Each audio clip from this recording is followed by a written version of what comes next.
Jaya Radha Madhava Kunja Bihari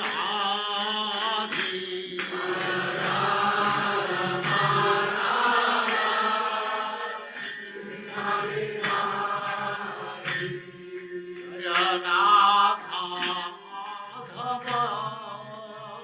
Kunja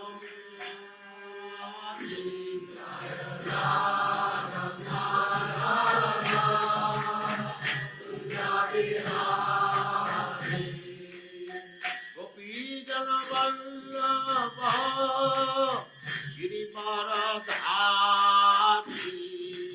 Gopi Jana Vallabha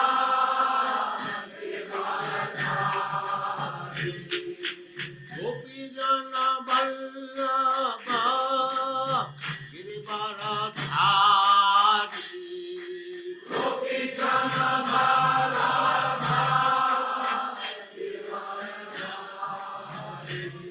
Jaya Radha Madhava Kunja Bihari Jaya Radha Madhava Kunja Bihari Jaya Radha Madhava Kunja Bihari Jaya Radha Madhava Kunja Bihari Gopi Jana Vallabha Girivaradhari Gopi Jana Vallabha Yashodanandana Braja Jana Ranjana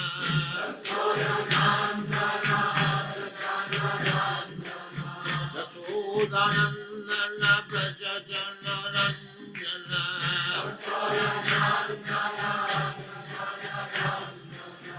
Jamuna Tira Vanachari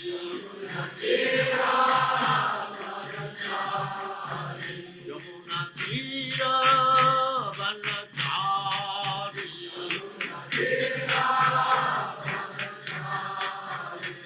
Jaya Radha Madhava Kunja Bihari Jaya Radha Madhava Jaya Radha Madhava Kunja Bihari Jaya Radha Madhava Gopi Jana Vallabha Girivaradhari Gopi Jana Vallabha Gopi Jana Vallabha Girivaradhari Gopi Jana Vallabha Yashodanandana Braja Jana Ranjana Yashodanandana Braja Jana Ranjana Jamuna Tira Vanachari Jaya Radha Madhava Kunja Bihari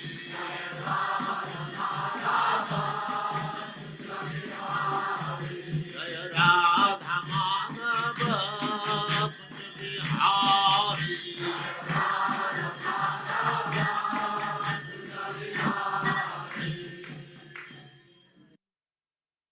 Hare Krishna Krishna Krishna Hare Hare Hare Rama Rama Rama Hare Hare.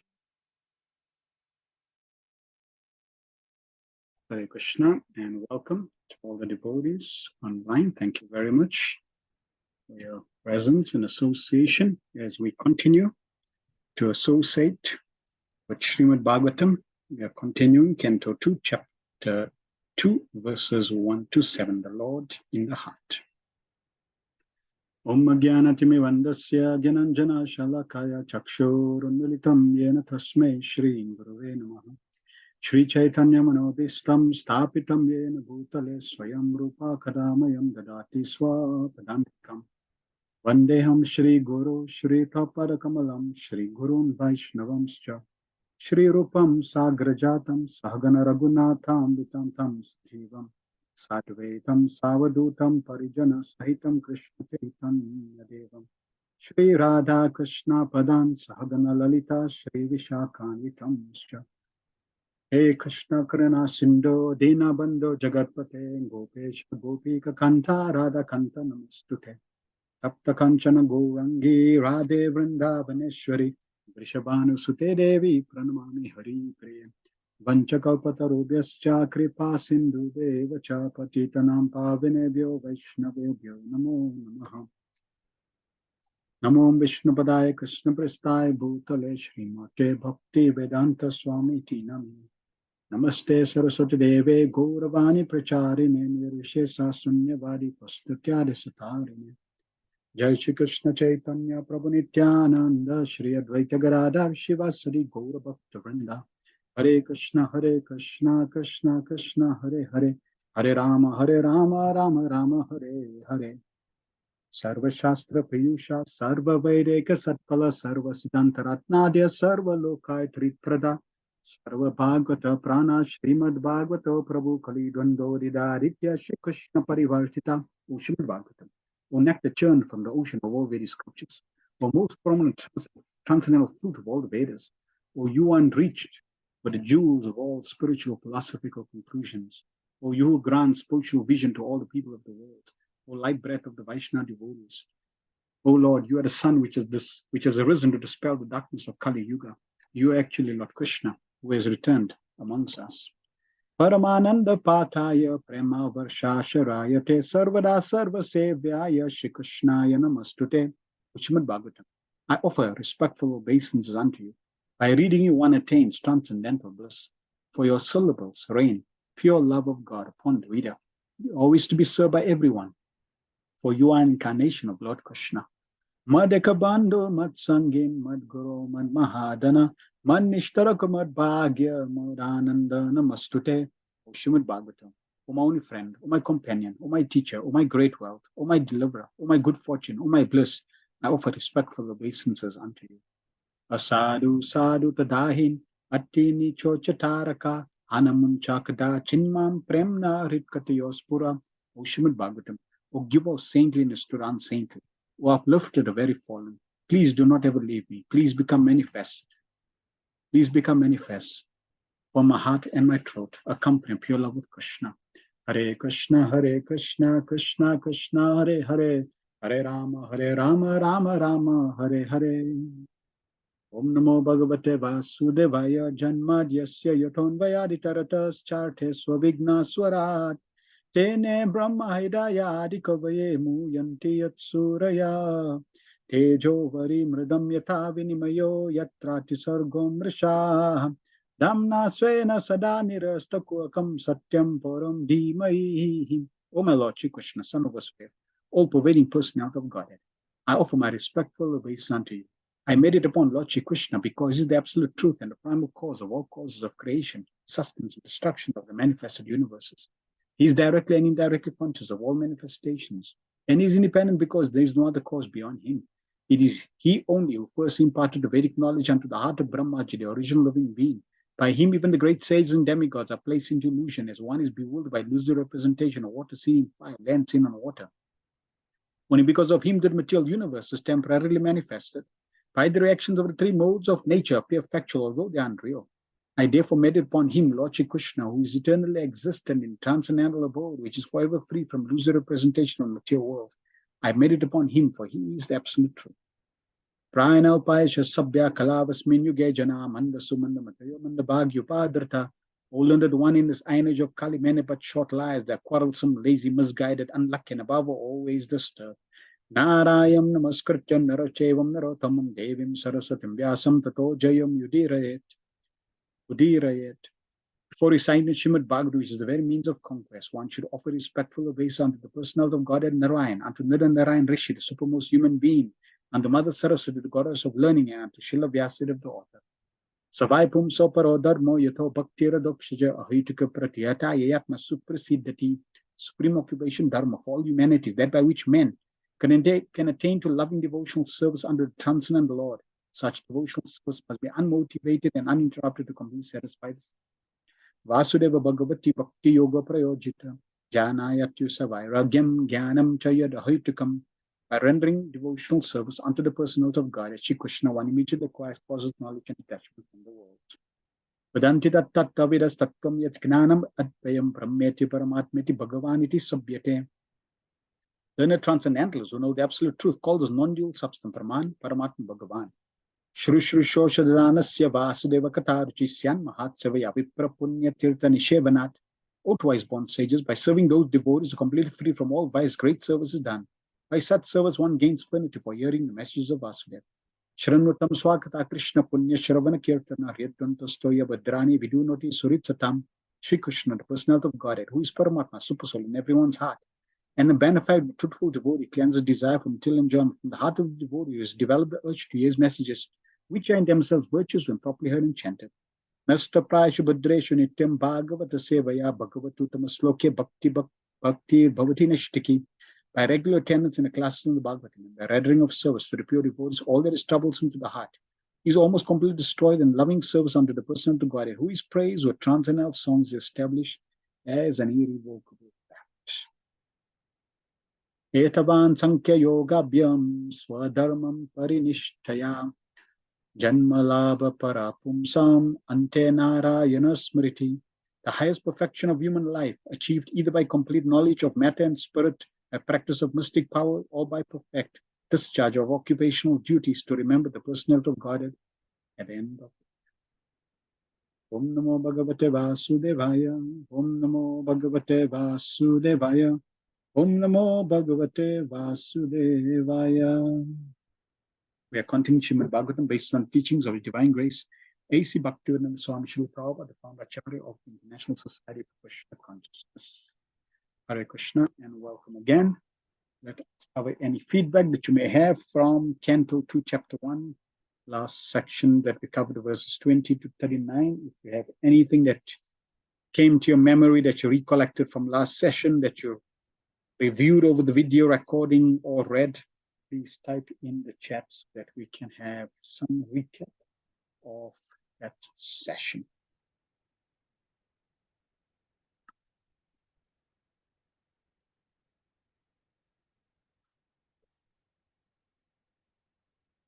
While you're typing, let's cover Prabhupada's power statement. Persons generally conducted by the modes of passion and ignorance cannot be bona fide candidates for being situated in transcendental stage of God realization. Only persons conducted by the mode of goodness can have knowledge of the supreme truth. So in the last section that we covered, verse 20, Srila Prabhupada makes this profound point that elaborating why the mode of goodness should be cultivated and why the lower modes are not conducive for advancement. Because the lower modes, they bind, and the mode of goodness allows us to be on a platform where we can access transcendental knowledge. And without transcendental knowledge, without knowledge of the supreme truth, we cannot make decisions that will allow us to be elevated or progress. Decisions made under the influence of passion and ignorance are always misdirected. People may think that, oh, I'm making the right decision, and this is the best decision. But even the best decision under the lower modes gives you the best result within those modes. So the best decision in the mode of passion will give you passion. The best decision in the mode of ignorance just gives ignorance. In fact, if one is not careful, they can even glide further down. So therefore, cultivating the mode of goodness, embracing the mode of goodness through being selective of those things in the mode of goodness, just like if you got 3 drinks, you got plain water, you got Coca-Cola, and you got vodka. You got 3 drinks. They're all drinks. Somebody in the mode of ignorance will say it doesn't make a difference. It's all drinks. Somebody in the mode of passion and ignorance will select the Coca-Cola and the vodka. But somebody in the mode of goodness, they will select water. And somebody who is in a mode of pure goodness, they will take that water and offer it to Krishna and have that. So in this way, the modes are very, very important to understand.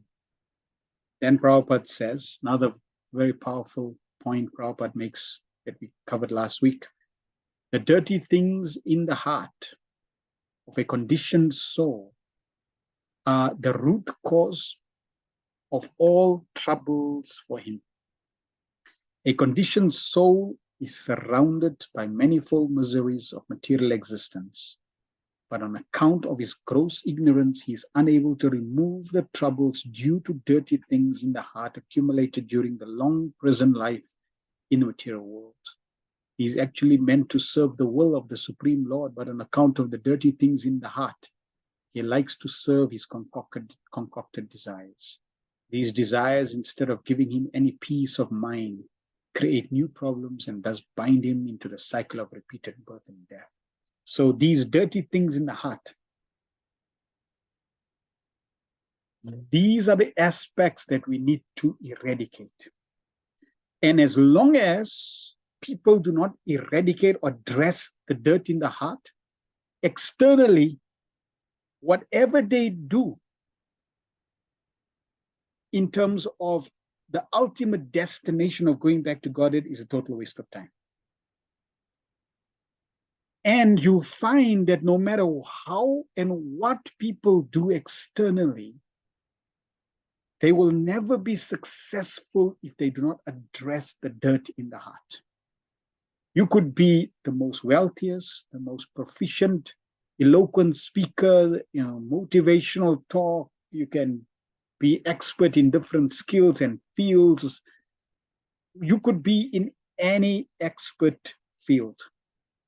But as long as the dirt is there, it means that you're going to, as Prabhupada says, serve your concocted desires and not the supreme will of Krishna. And the dirt allows you to serve your concocted desires, which then create more problem and therefore no peace of mind. People may say they're peaceful, but what goes on inside is a turmoil. And therefore we find that the process of Krishna consciousness, which begins with chanting the holy name, which cleanses the heart. Cheto Darpana Marjanam. That's why this is the first aspect, which is so crucial. In Sri Shishastikam, we find Srila Mahaprabhu is presenting this as the first and foremost, Cheto Darpana Marjanam, the cleansing of the heart. This is what's happened. This is what happens when we start practicing Krishna consciousness, especially chanting and then embracing the other processes. We cannot see it, but it's happening. And over time, you will begin to experience the cleansing. Type in the chat, no matter how long you've been in Krishna consciousness, type in the chat, yes, if any of you have experienced to some degree or other. So now we're not talking about theoretical, but genuinely you've able to see you know yourself best, better than anyone else besides Krishna. So you know yourself You know your qualities, you know your nature, you know your bad habits, you know your faults, etc. And when you started embracing Krishna consciousness, you find that now if you have to look back and say, it definitely cleansed some of the dirt. So if you have an experience of cleansing of the dirt, type yes in the chat.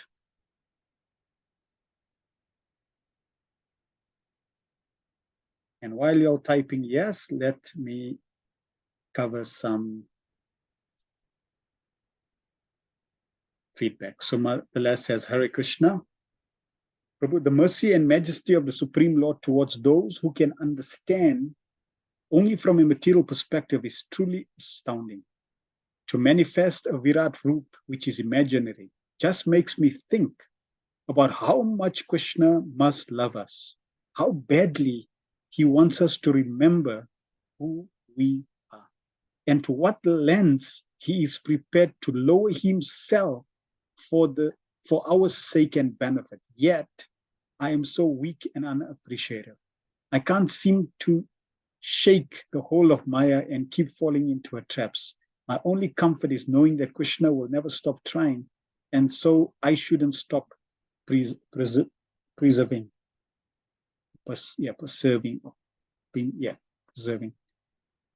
because I have been given the good fortune of being on the path to him. Yes, that is a wonderful realization. And yes, Krishna is making so many arrangements. Now, a few points that you mentioned. He is prepared to lower himself. So Krishna never lowers himself in that sense. But Krishna is always transcendently situated.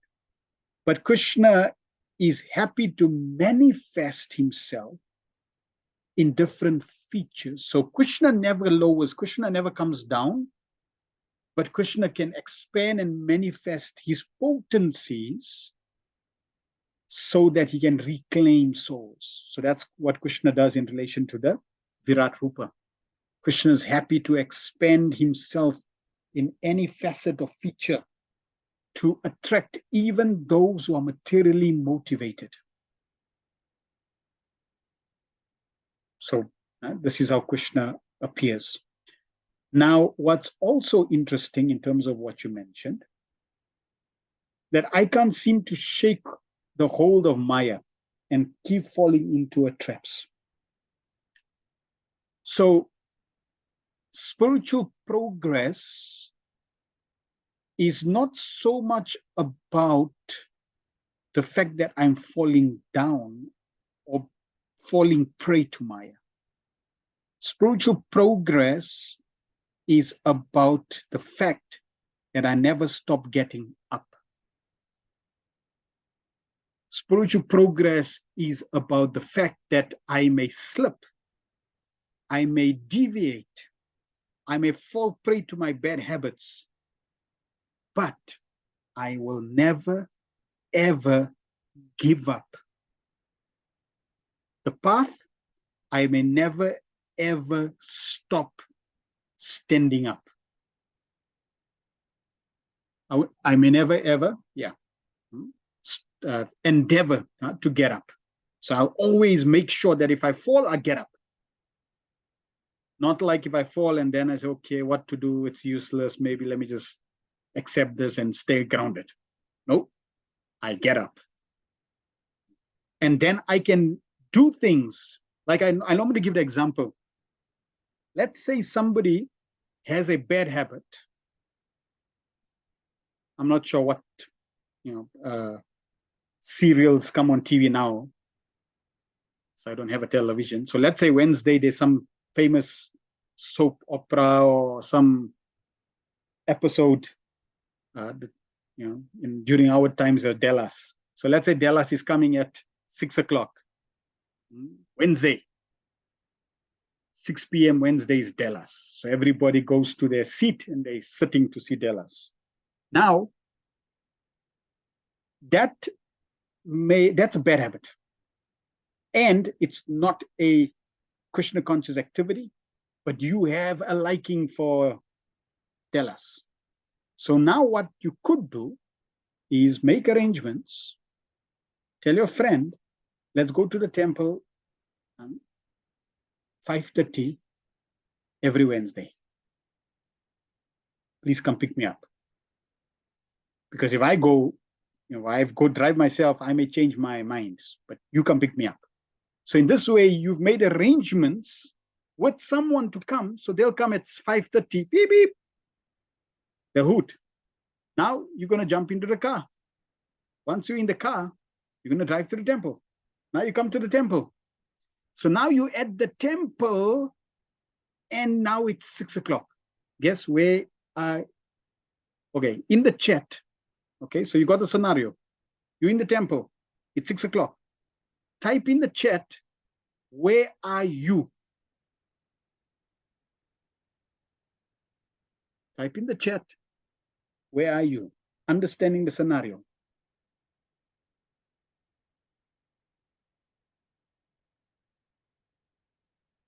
At the temple, body in the temple, mind on the TV. Exactly. Right? So your body is at the temple. You are at the temple, but your mind, 6 o'clock. Guess where your mind is? Tell us. It's gone. Your mind is gone. But the beauty is, because your body is there, because of the environment, your mind may go. You'll be able to bring the mind back. So you just reduced the impact of negativity, your attachment, your bad habit. You've just reduced the impact of that by making an arrangement.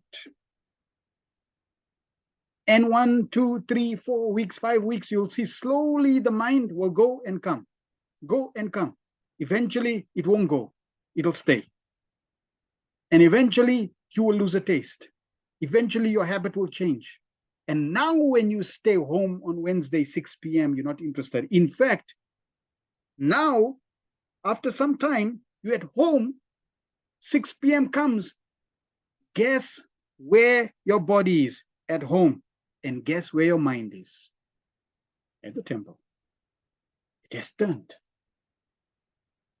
It has turned. Your mind wants to go at the temple. So in this way, it's about, this is what's called cultivation. We need to cultivate like that. So we all know our bad habits, etc., and we need to be able to cultivate like it. So falling is not a problem. The problem is not getting up. That's the problem. So never stop. Standing up again and continuing. Bafana says, Kriya Medi mentality is applicable so much in one's life that it's seen even in smaller scale as opposed to Grihastha. The whole world moves along the nomenclature of, in particular, Kriya Medi mentality. It is good to become aware of it, of such it strengthens one's mental well-being and some account of mind control. The same goes with I and me, though which the word is going, causing even more Grihastha mentality. Yes, so Prabhupada makes it very clear. We need to understand Grihastha and Grihastha. And Grihastha simply means you putting yourself in the focus. I want to enjoy. I. The families around. I and everything that extends to give me pleasure. Grihastha is all about trying to bring Krishna in the center and putting Krishna in the center of our lives, trying to mold our life in such a way that Krishna is the center. Yes. And the whole world is driven by this aspect of Grihastha. And that's why we need to always be alert of the association, the effect, and the environment we're in. The material world is not a healthy place to be Krishna conscious. And therefore, we need to make the environment that we always in Krishna conscious. So in that way, we can shield ourselves, protect ourselves, and stay afloat in Krishna consciousness. Otherwise, yep, we can be totally driven away. Shamananda Prabhu says, The Lord makes arrangements so different types of people can gradually come to the bhakti stage. Different process of worship to purify, elevate everyone, hopefully to devotional service. Yes. And here's another aspect that we also need to appreciate.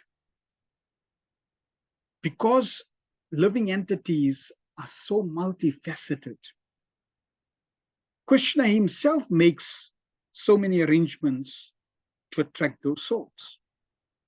And that means that there may be even others, other processes, other people, other living entities that may not necessarily align and may not completely align to our philosophy, to the Bhagavad philosophy. But they may even help someone go one step, not 10, even just one step. In fact, or may even just show them, here is a yoga ladder. That means that person, he may be demonic, he may be atheistic, he may be thinking he's God, he may be, his philosophy is concocted. But the fact that that person helped a soul go one step ahead. Some groups are, they have such a concocted philosophy, but, they're very good at, be kind, be good, do seva. That type of environment is there. No problem. We should appreciate that they are helping souls get one step closer to Krishna. And not just discard their efforts. At least be grateful of that they are helping. Like you find, there are many devotees, they were following Sai Baba. There was one devotee, she went to Sai Baba and Sai Baba said, you don't belong here. You belong to the Hare Krishnas. Then she went there. She became a devotee. So he directed her to be in Hare Krishna. That means he did some service. He did some service. So like that, in different ways, they may be guiding, helping. Yeah, they may be making, they may be misdirecting souls. But at the same time, if souls are genuine and sincere, Krishna, even through these personalities, will connect them and bring them closer and closer and closer until they completely surrender.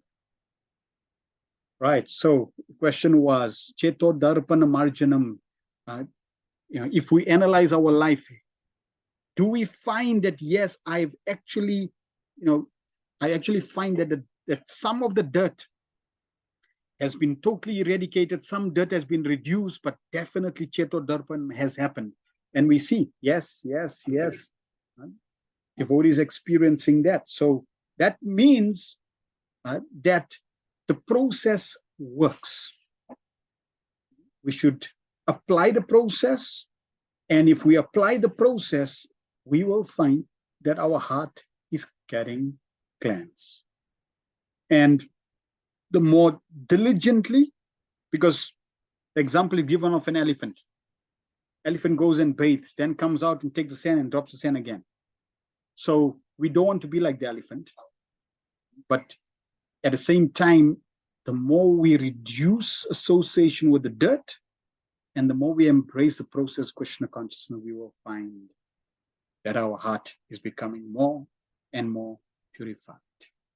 Because without a purified heart, Krishna will not stay there.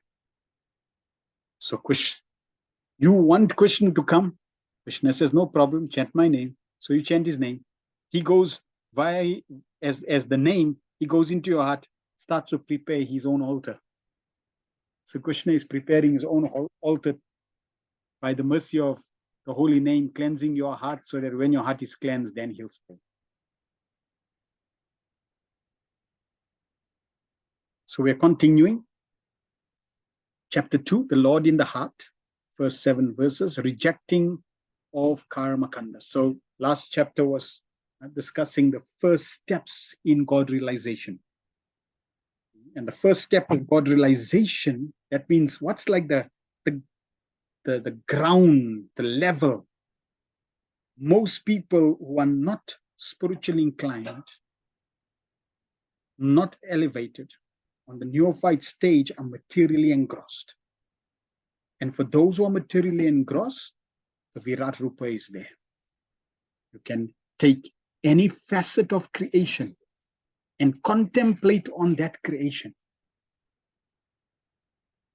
Like Prabhupada in the first canto, first verse, is making the point in the purport that people go, they go out in the night and they look up at the stars and they start to think, just see how many millions of stars there are. And each of these stars is like maybe a big planet, and there may be living entities there. And they start to contemplate the vastness, the majesty, the opulence, the variegatedness, the power, the potency. It's like if you go to the ocean and you look at the vast ocean, you think, wow, it's like so vast, so powerful. One tsunami can come and destroy. So the vastness, the depth gives a glimpse of the potency of Krishna. And if one just has a glimpse like that, so powerful, so majestic, where is that coming from? It's coming from the powerful. It's coming from the majestic personality. So in that way, that's a link. They're making advancement. See, and the more they contemplate like this, slowly they're getting purified, and they'll move to the next level. So this is a gradual progression. The next level is in relation to the Lord in the heart. So now Sukadeva Goswami is describing that process. So rejection of karma kanda.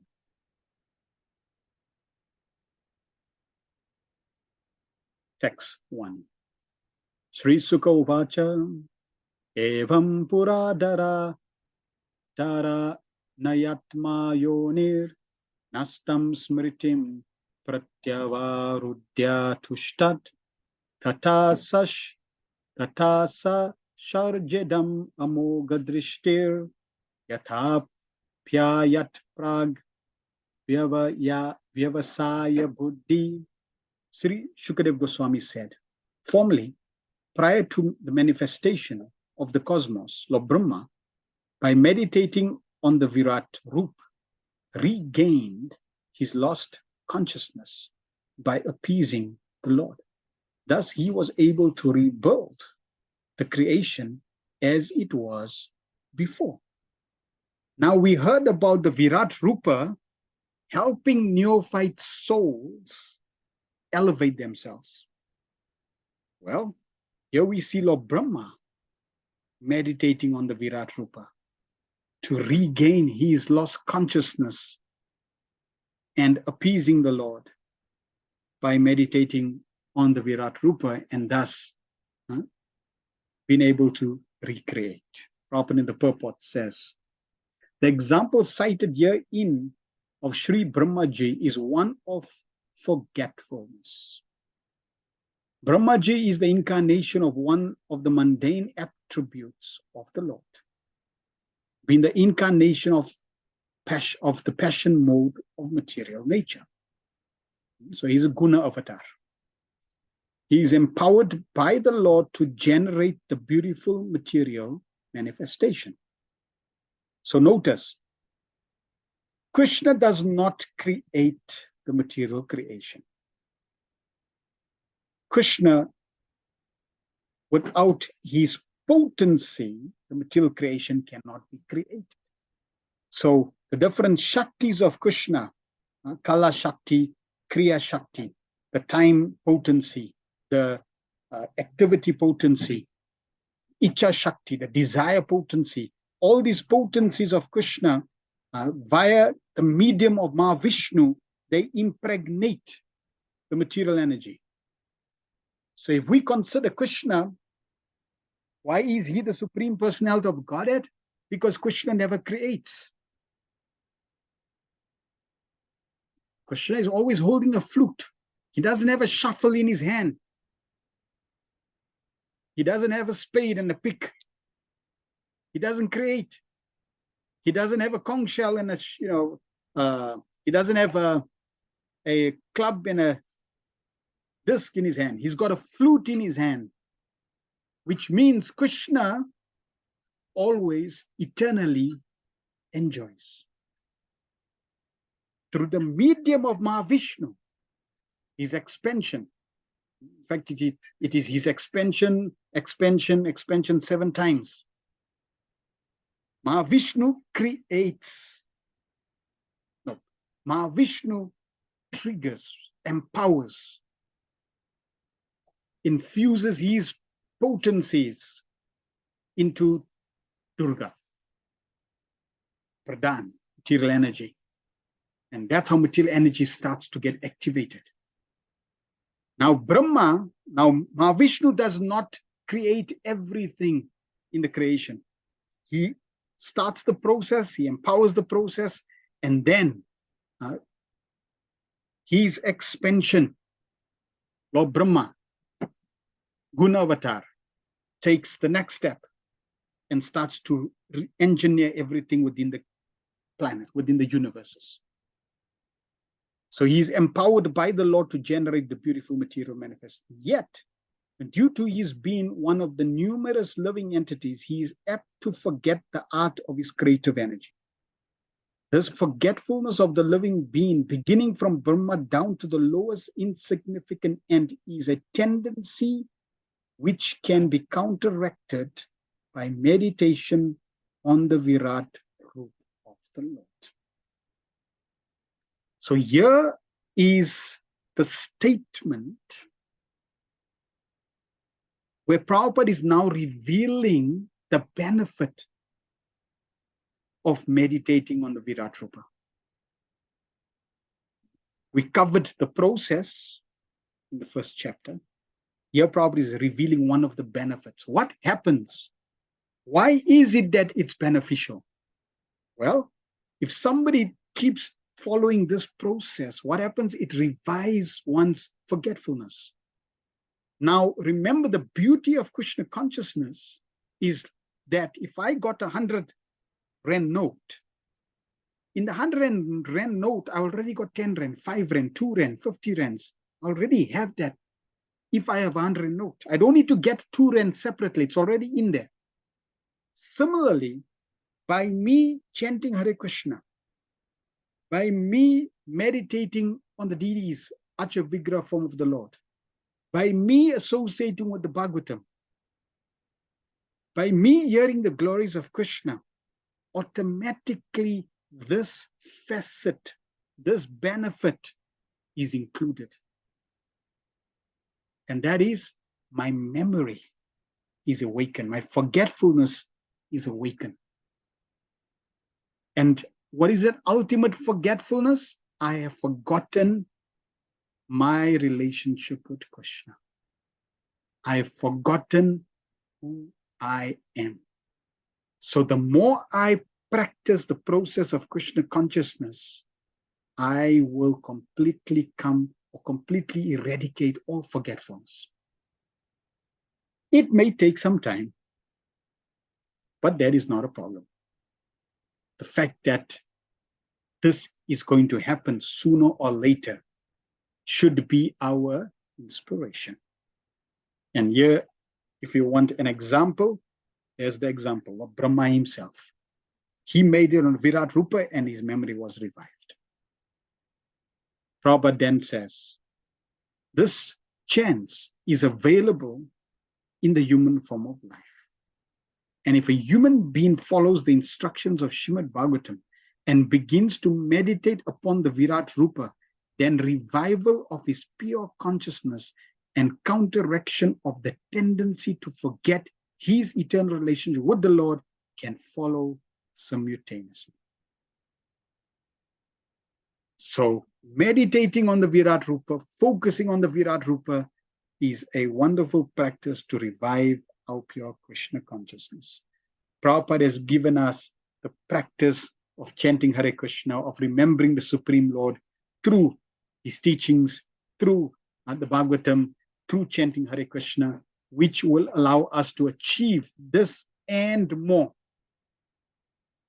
Because meditating on the Virat Rupa will allow you to transcend, or to will allow you to remember your relationship, but then you need to engage in devotional service.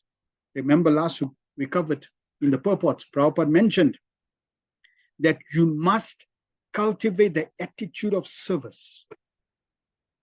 Without the attitude of service, there is no question of spirituality.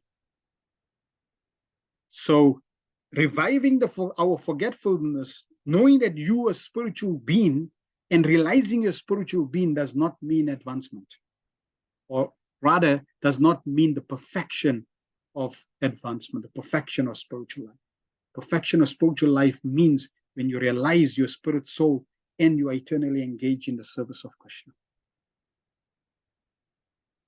And as soon as this forgetfulness is removed, the Vyavasai Buddhi, as mentioned here in Bhagavad Gita 241, follows at once.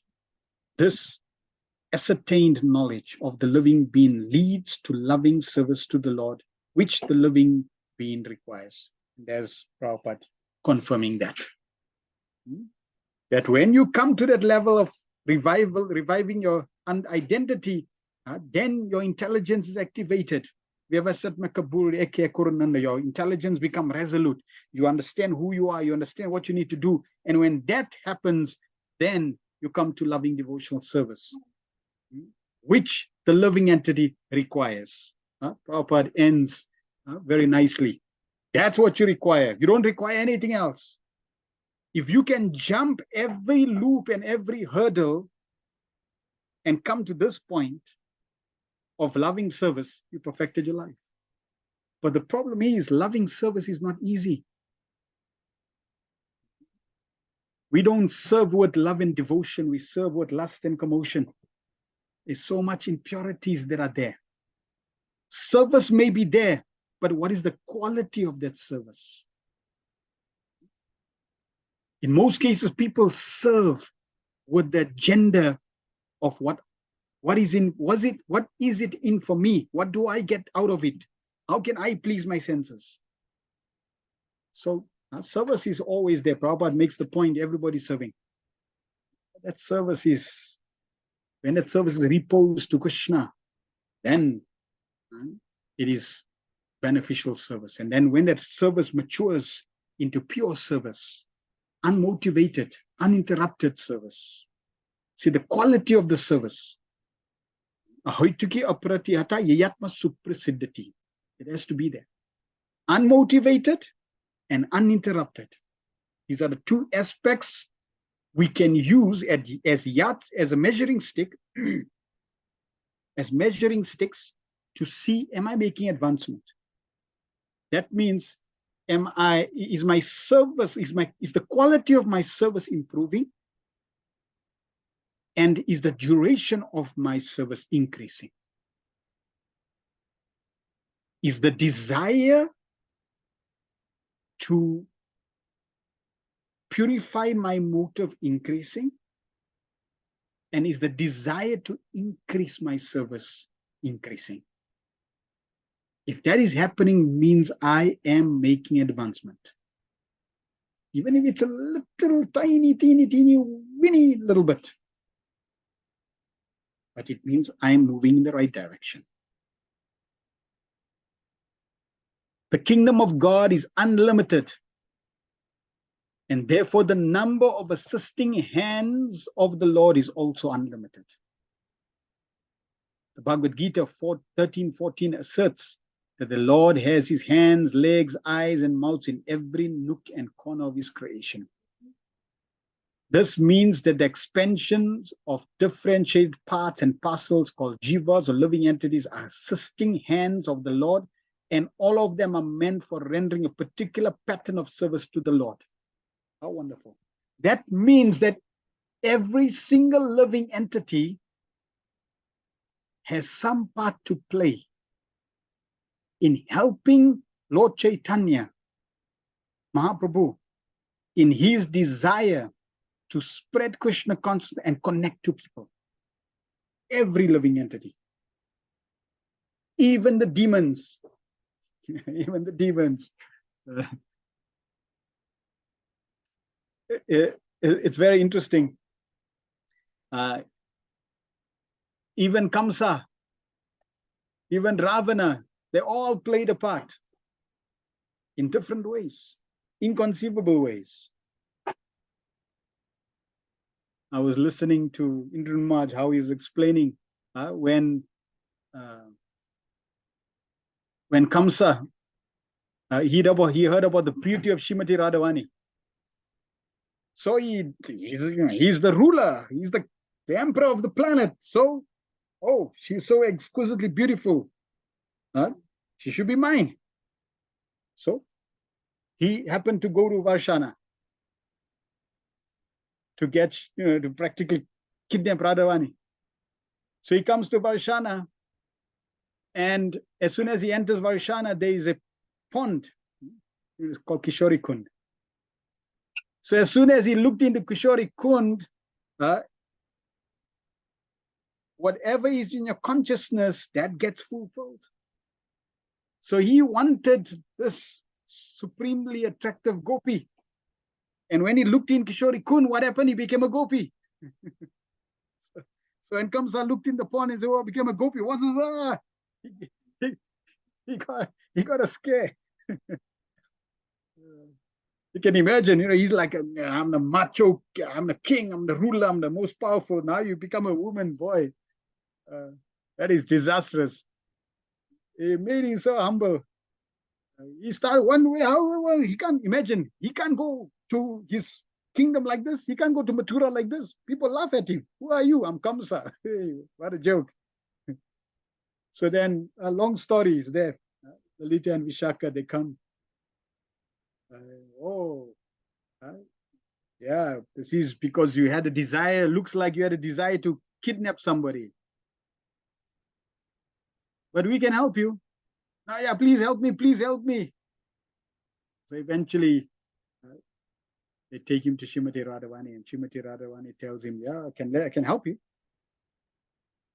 But you have to promise me, because if you do this again, then I can give you a solution. You can get your form again. But if you think of this situation again, well, then you're going to be permanently a woman. So he decided, no, please help me. And then she asked him for a few boons. One of them was stop sending demons to kill Krishna. So that Kamsa said, okay, yes. So then from that day, Kamsa stopped sending demons. So he did some service. And like that, so many different, he's facilitating even the demons. So what to talk about those who are atheistic? Somehow or other, they facilitating and helping Krishna. And what to talk about aspiring servants like us?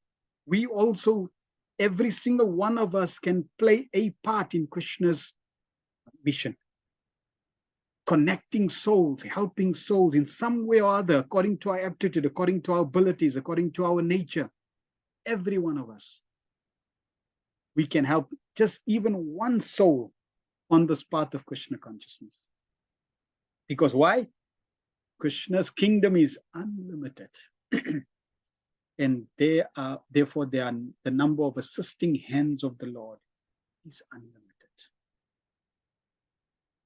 And this service of reclaiming souls will never, ever end. Never, ever end. It's an eternal service. It's the most blissful service. In the spiritual world, you got Ananda, eternal bliss. But there is bliss that does not exist in the spiritual world. that exist in the material world. And that bliss is the bliss of preaching. In Goloka Vrindavan, in Swetodip, in Navadvip, Lord Chaitanya, and the associates are there, and they engage in Sankirtan. But they know there's no real demons there. The real demons are here. The real atheists are here. The real rascals and nonsensical people are here. So, having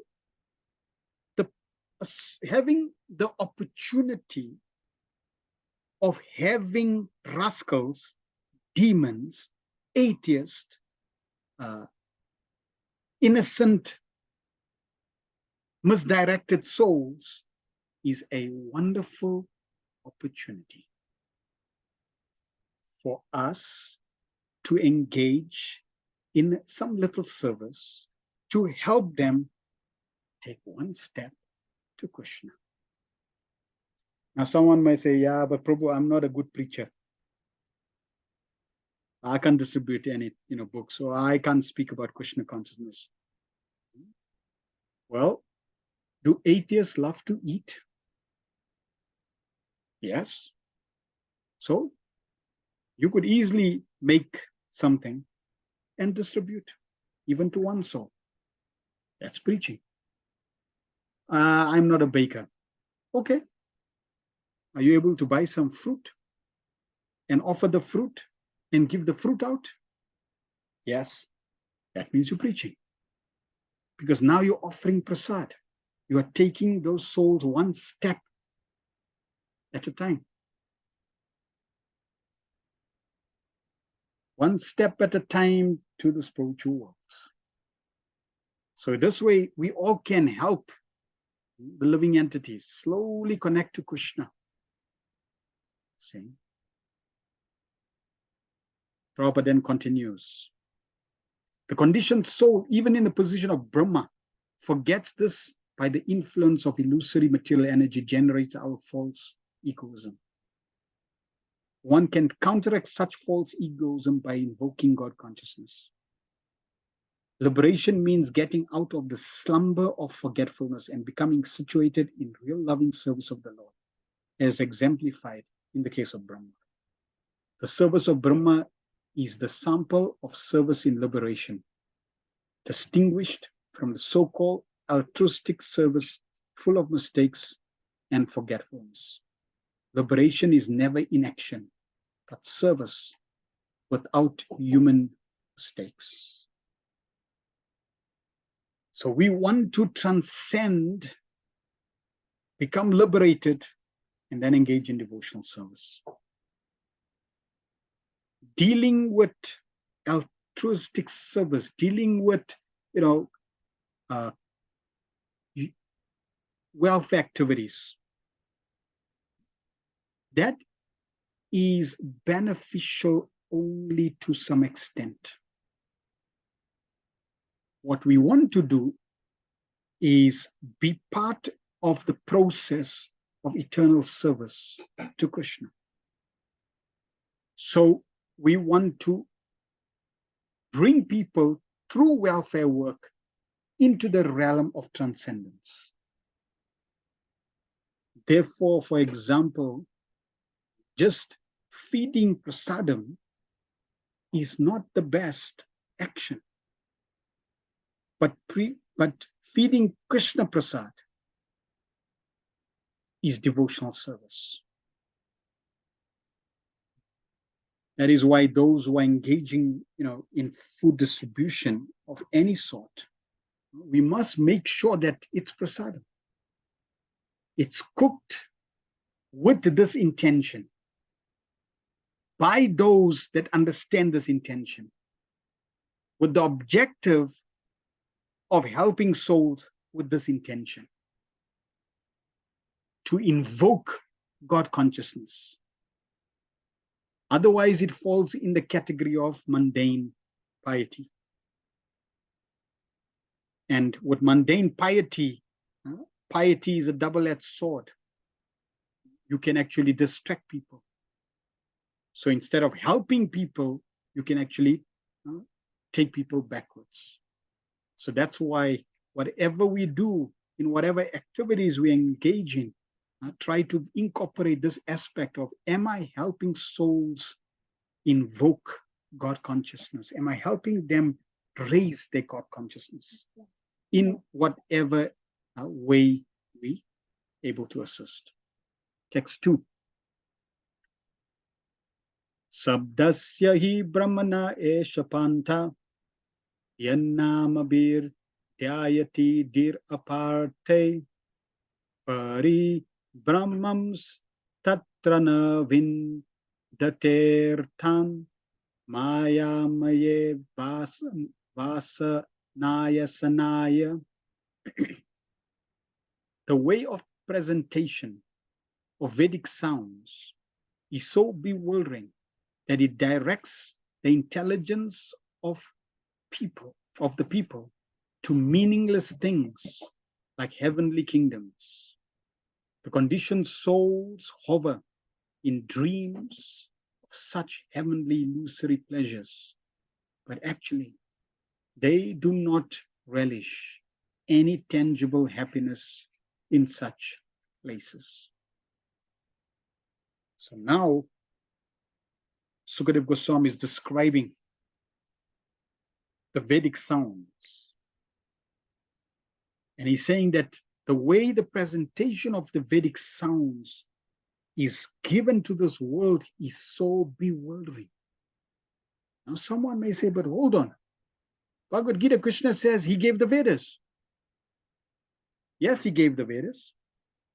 So then why is the Vedas so bewildering? Because 96% of the Vedas is directing people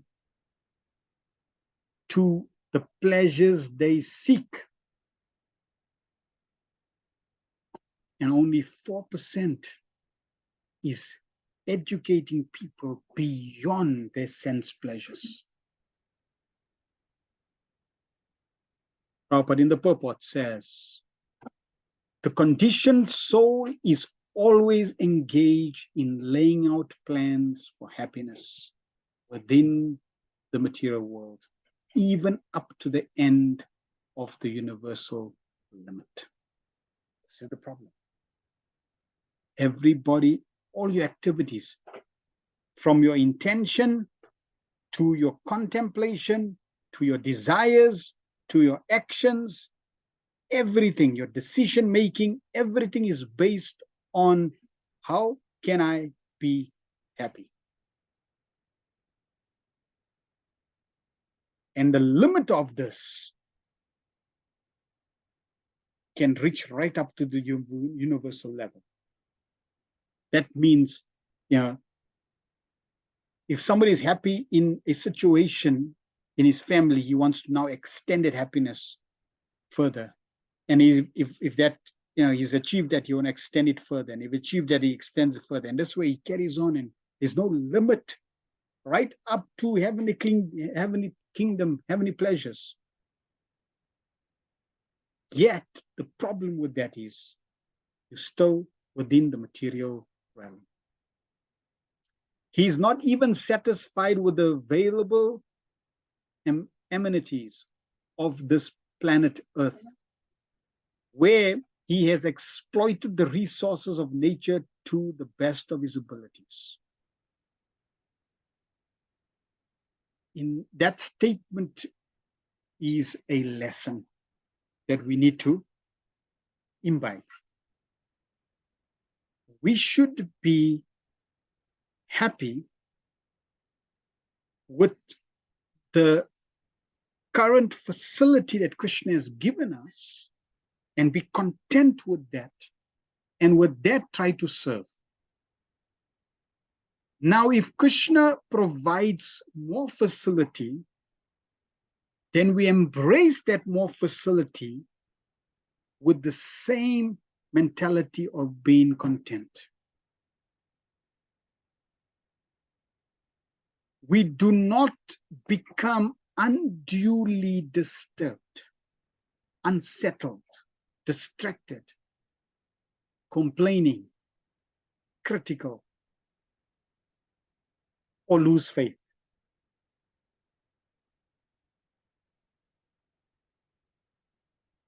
We become content with the facility, but never lose the objective of why we are here in this world.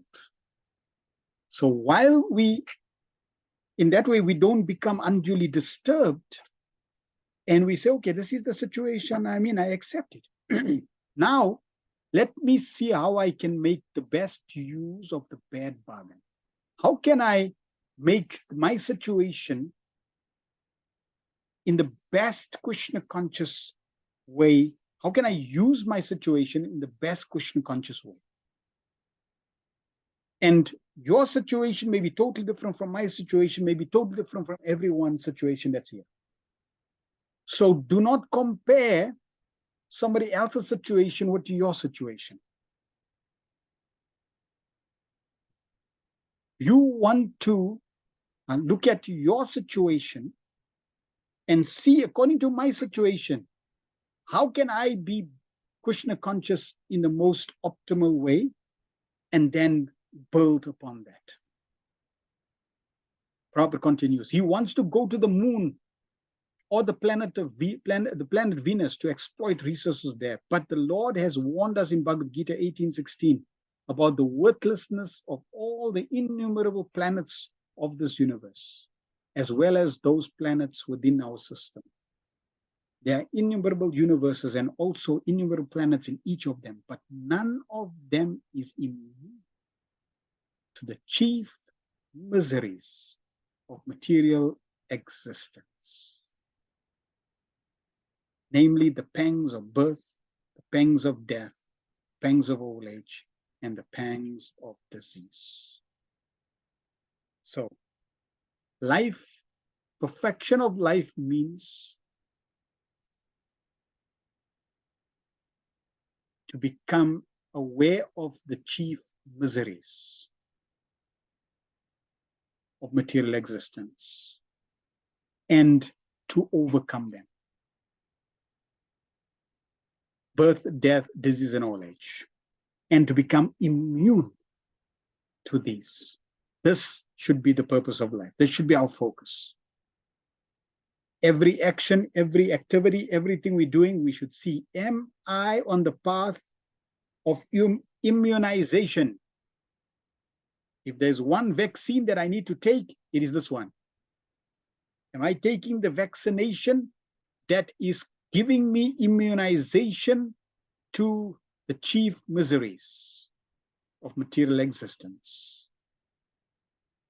We should name the disease CMME, like how they got COVID. It's abbreviation. So, did you hear of the disease called CMME? What's the CMME?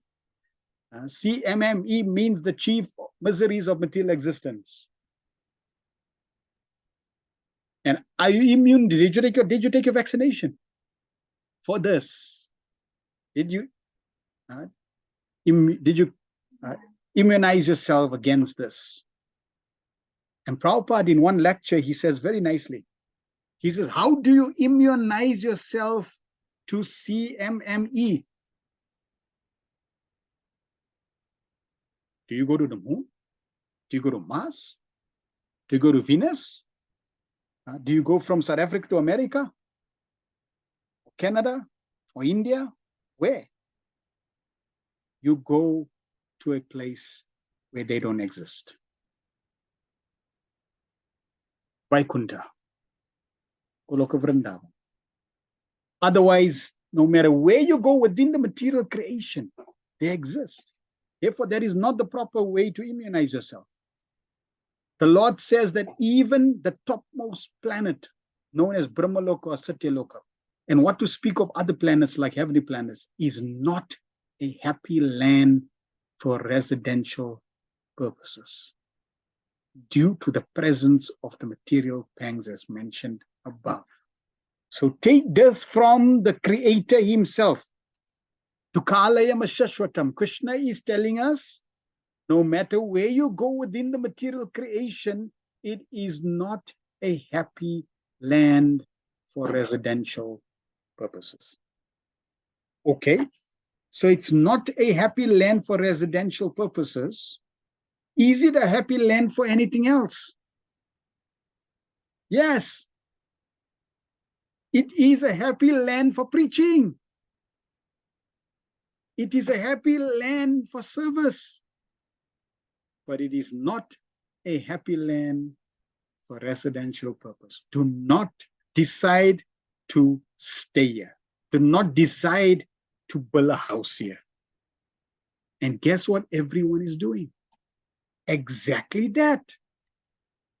Then they complain, I'm not happy. Well, obviously you're not happy, because you are using an environment for the wrong reason. You cannot use this material environment for a residential purpose. And here we are.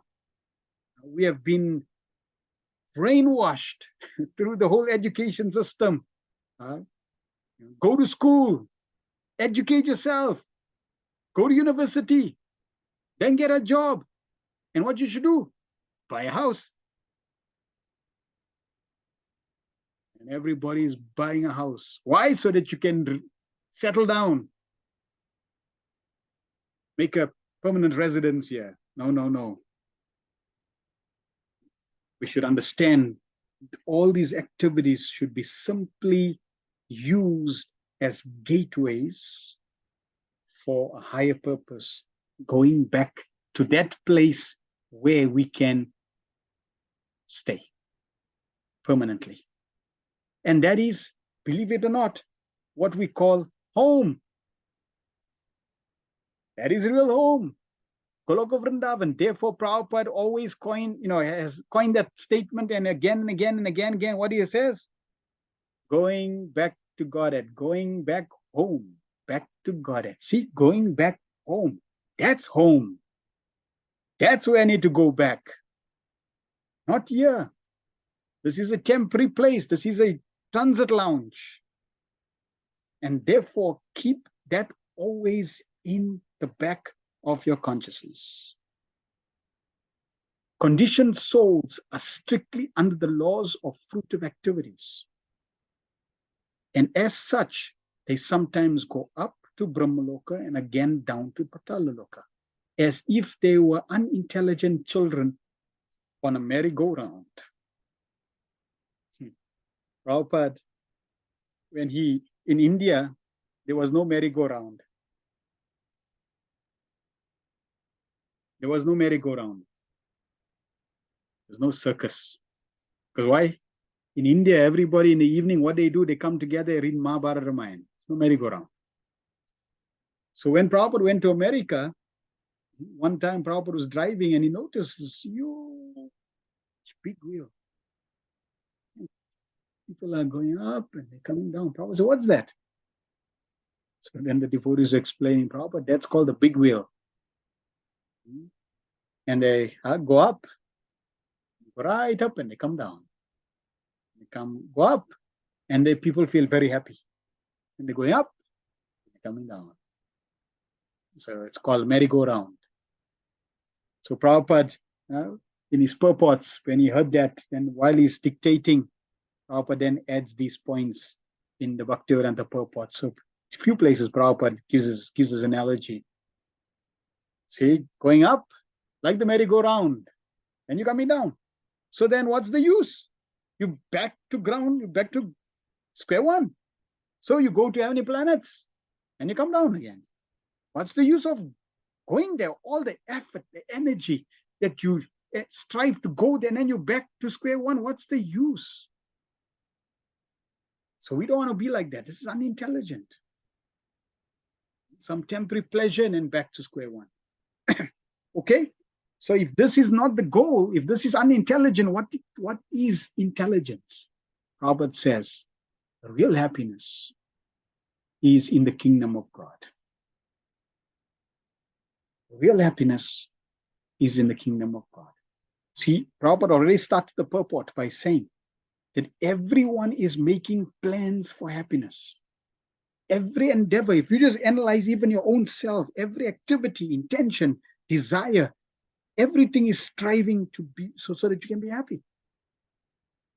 But real happiness is in the kingdom of God. So what does it mean? That every endeavor, desire, action that you do should be in relation to the kingdom of God so that you can get there, when no one has to undergo the pangs of material existence. Therefore, the Vedic way of fruitive activities for the living entities are misleading.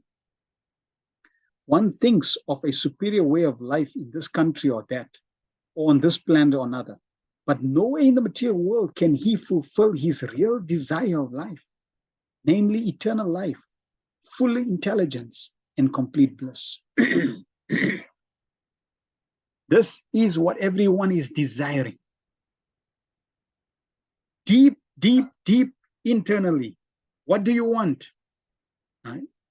You want eternal life, you want full intelligence, and you want complete bliss. Eternal life, full knowledge, and complete bliss. This is what everyone is seeking. Why? Why is everyone seeking this? Type in the chat. Why is everyone desiring this? Why is this the greatest desire? Robert says the real desire of life. It's an interesting statement. Real desire of life. If you have to boil down all the desires, all the things that people strive for, the foundation is this. Now, why is that? Why is that the foundation? Is it Prabhupada's concoction? Prabhupada's just putting there because he needs to write something in the purports. Why is this the case, that we want eternal life, we want eternal knowledge, and we want complete bliss? Anyone?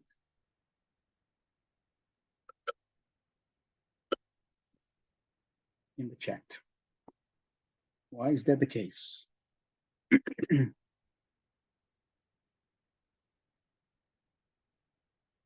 Bafana says, it is paramount to our actual constituency, and it is that of the soul bliss. Yes, that's our true nature, eternal living beings. Yes, that's why.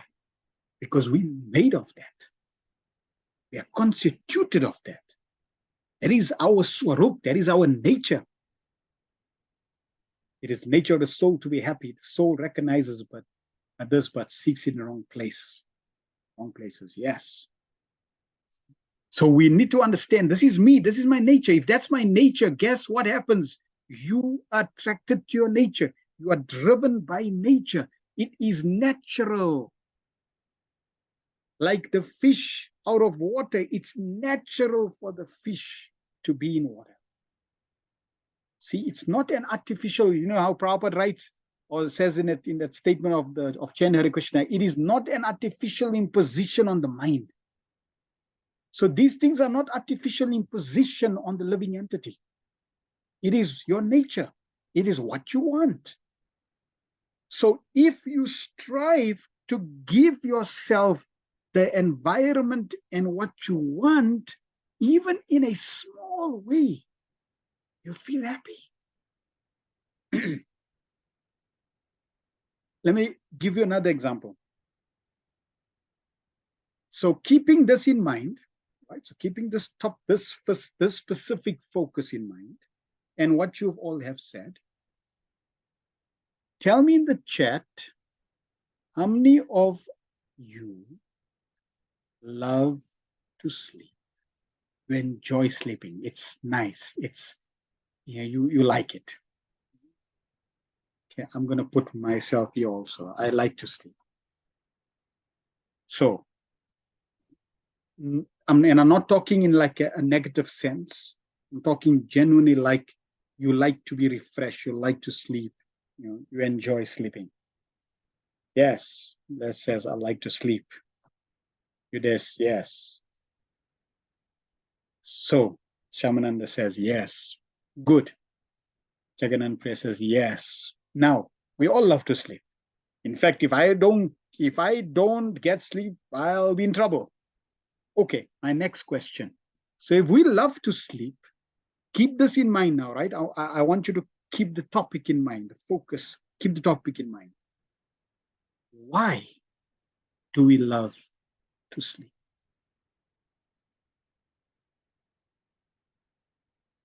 Why do we love to sleep? So yes, we all love to sleep. Why?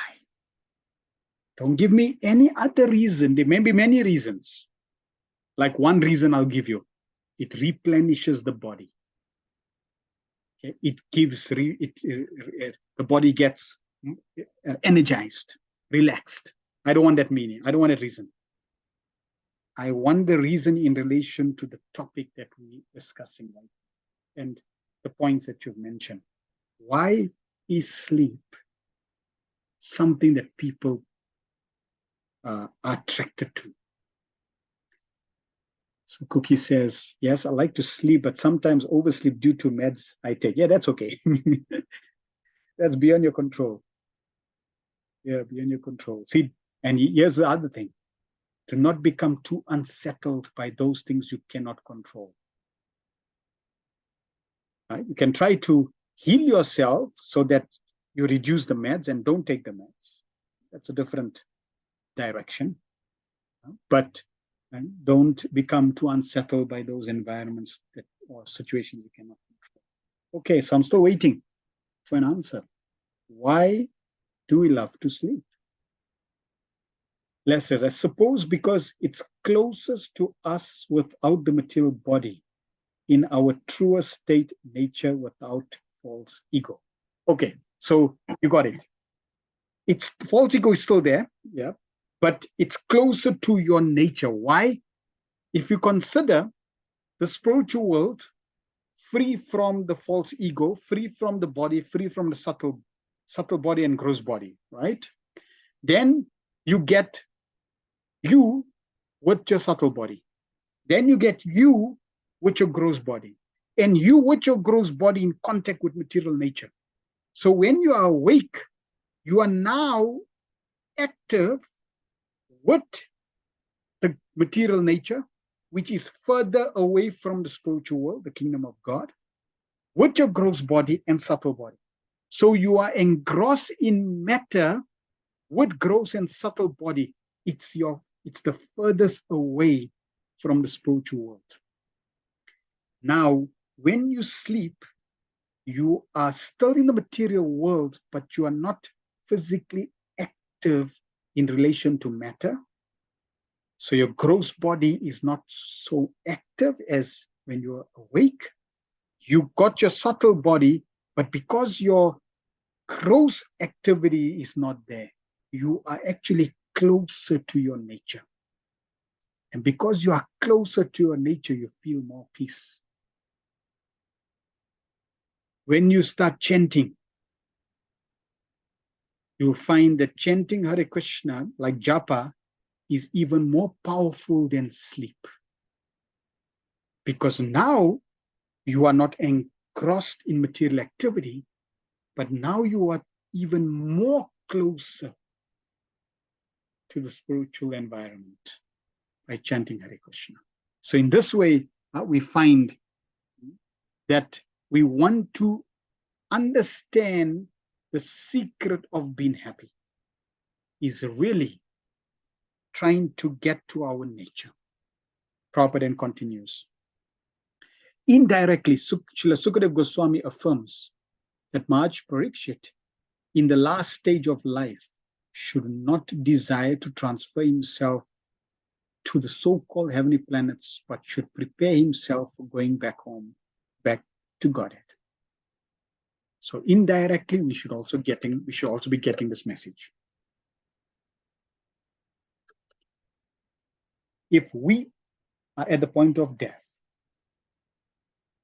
we should never desire any place in the material creation, save and except going home back to Godhead. That should be our desire. If Krishna so desire, my Lord, please take me home back to Godhead.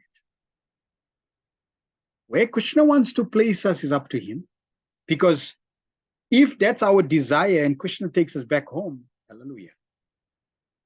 If our desire is to go back home and Krishna desires and allows us to take birth again for some reason, then that is service. So in this way, we don't want to go to heavenly planets to enjoy or any other facility to enjoy. None of the material planets nor the amenities available there are for living conditions. Living conditions is everlasting. Therefore, one must have a factual reluctance to enjoy such temporary happiness as they afford. So we should be reluctant. We want to say thanks, but no thanks. We are interested only in going back home. We only want Goloka Vrindavan. We only want to serve Krishna. I don't want any material pleasure, heavenly pleasures that are of any variety that the material world offers. Very respectful, we want to say thank you, but no thanks. I have my mind fixed on Goloka Vrindavan.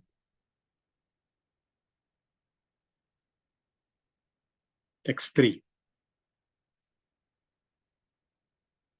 Ata kavir namasu yavad artha syad apramato vyavasaya buddhir siddhe nayatarte nayate tatra parishramam tatra samikshamana.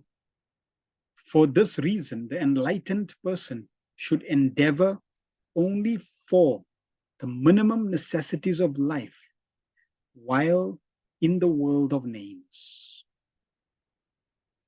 He should be intelligently fixed and never endeavor for unwanted things, being competent to perceive practically that all such endeavors are merely hard labor for nothing.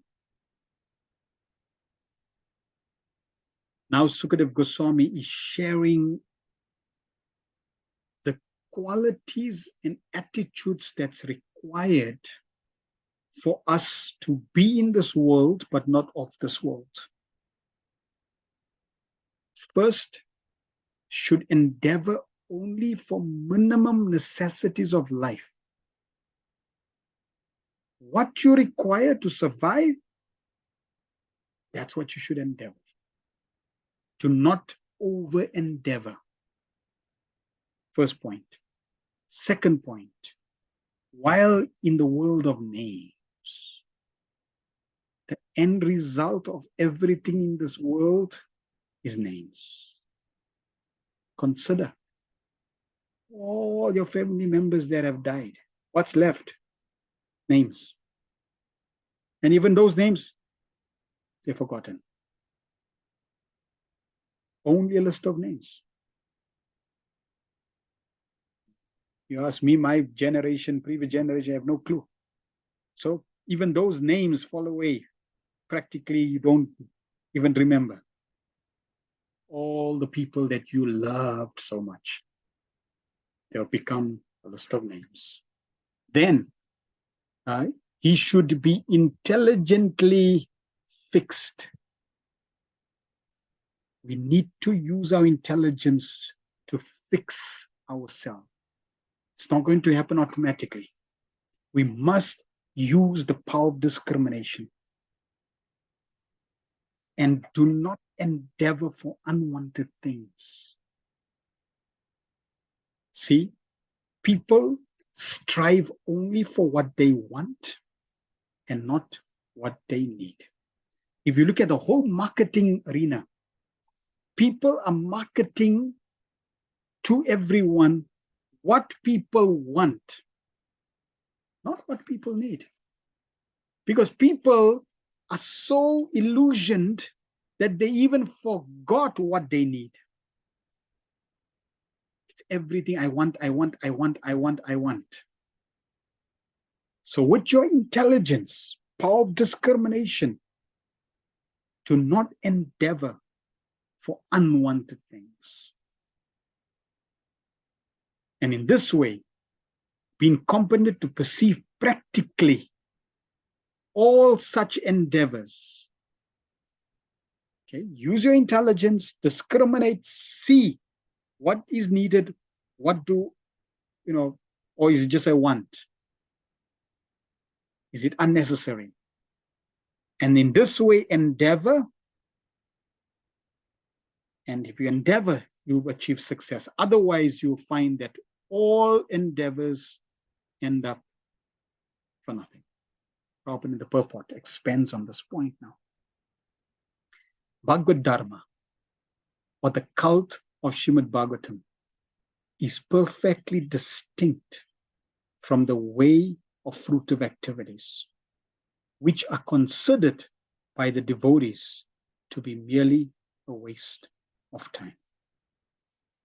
So all fruitive actions, fruitive endeavors, fruitive ceremonies, fruitive prayers, it is simply a waste of time. Why? Consider the merry-go-round. You go up and you come down. So then what's the use of going up? Oh no, I feel nice. I feel happy. That's all.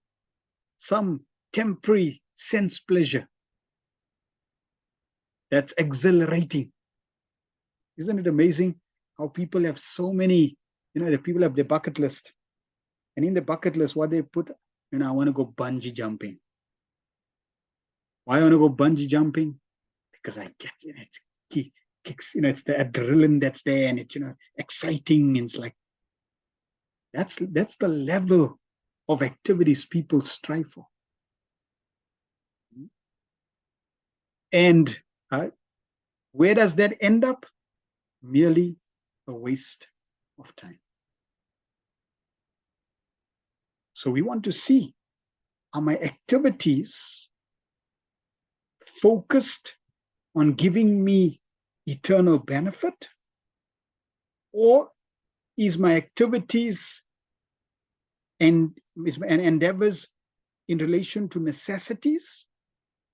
Or are my activities simply in relation to fruitive activities to give me some fruitive results? See, fruitive activity, if you see that word, it's into karma kanda, falls under fruitive activity. It's an interesting combination.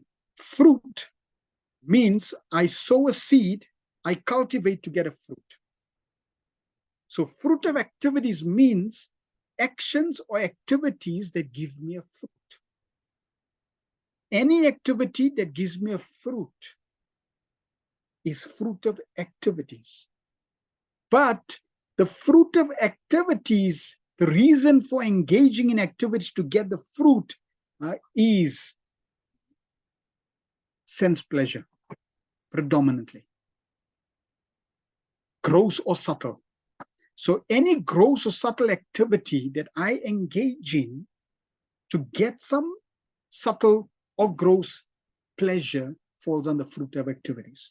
And the Vedas give even so-called rituals, religious activities, ceremonies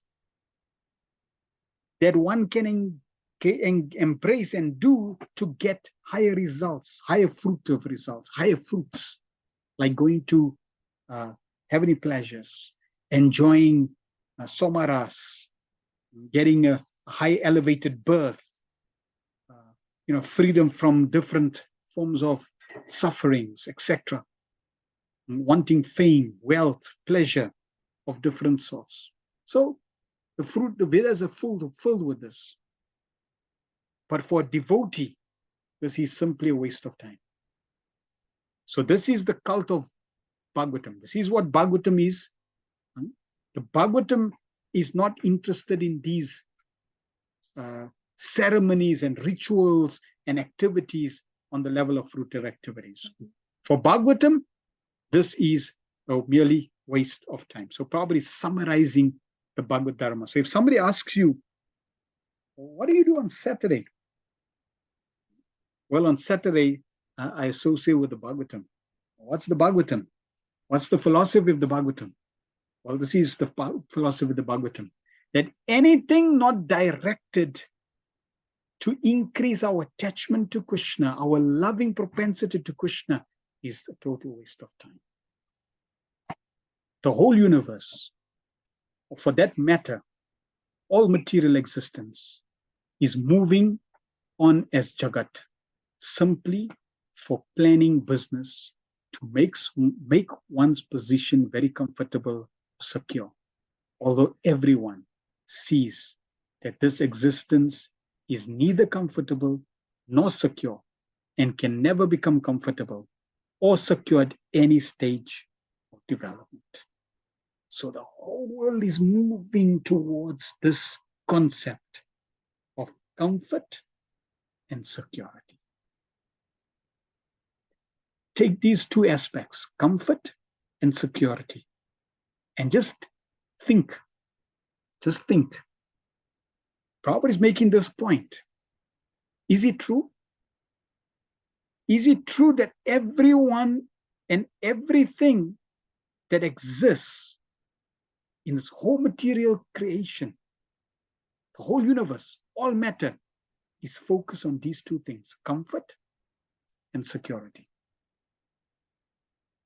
Take all the facility that's around you right now and just see if it falls in these two categories, comfort and security. Comfort can be extended to giving you pleasure, giving you peace of mind, some temporary sense pleasure. Security, pleasure, it can be extended in there. Safety, everything falls in these two categories. The more your product gives people comfort, pleasure, security, peace of mind, they will buy. So the whole world is revolving around us. The problem is you will never have a product that gives you eternal comfort, eternal security. Why? Because you are in an environment that can never have eternal comfort and eternal security. Those who are captivated by illusory advancement of material civilization, following the ways of phantasmagoria, are certainly madmen. The whole material creation is a jugglery of names only. In fact, it is nothing but a bewildering creation of matter like earth, water, and fire. The buildings, furnitures, cars, bungalows, mills, factories, industries, peace, war, or even the highest perfection of material science, namely atomic energy and electronics, are all simply bewildering names of material elements with their concomitant reactions of the three modes. So every facet of creation boils down to the three modes. And the three modes boil down to material nature. That's all. And material nature equals suffering. So we do not want to become caught up. We want to be a little intelligent and stay aloof of this. So Prabhupada is sharing the reality, and the beauty of Prabhupada's purpose is Prabhupada will share the reality that is facing us, which sometimes may be very difficult to digest and accept. And then Prabhupada will also share the remedy. Since the devotee of the Lord knows them perfectly well, he is not interested in creating unwanted things for a situation which is not at all reality, but simply names of no more significance than the babble of sea waves. So if you look at sea waves, the wave goes up And guess where it comes after a while? Down. Goes up and down. That means the elevation of the sea wave does not have permanent existence. The great kings, leaders, and soldiers fight with one another in order to perpetuate their names in history. They are forgotten in due course of time, and they make a peace for another era in history. Sorry, they make a place for another era in history. Dynasties come and dynasties go. Leaders come and leaders go. Great kings come and great kings go. You come and you will go. This is the nature of the material world. We should not fall prey.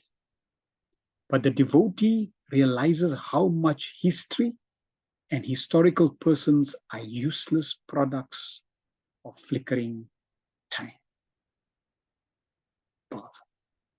The fruit of workers aspire after a big fortune in the matter of wealth, women, and worldly adoration. But those who are fixed in perfect reality are not at all interested in such false things. For them, it is all a waste of time.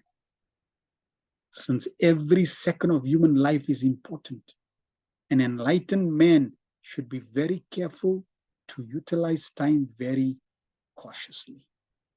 So Prabhupada has given us the reality that face every single one of us.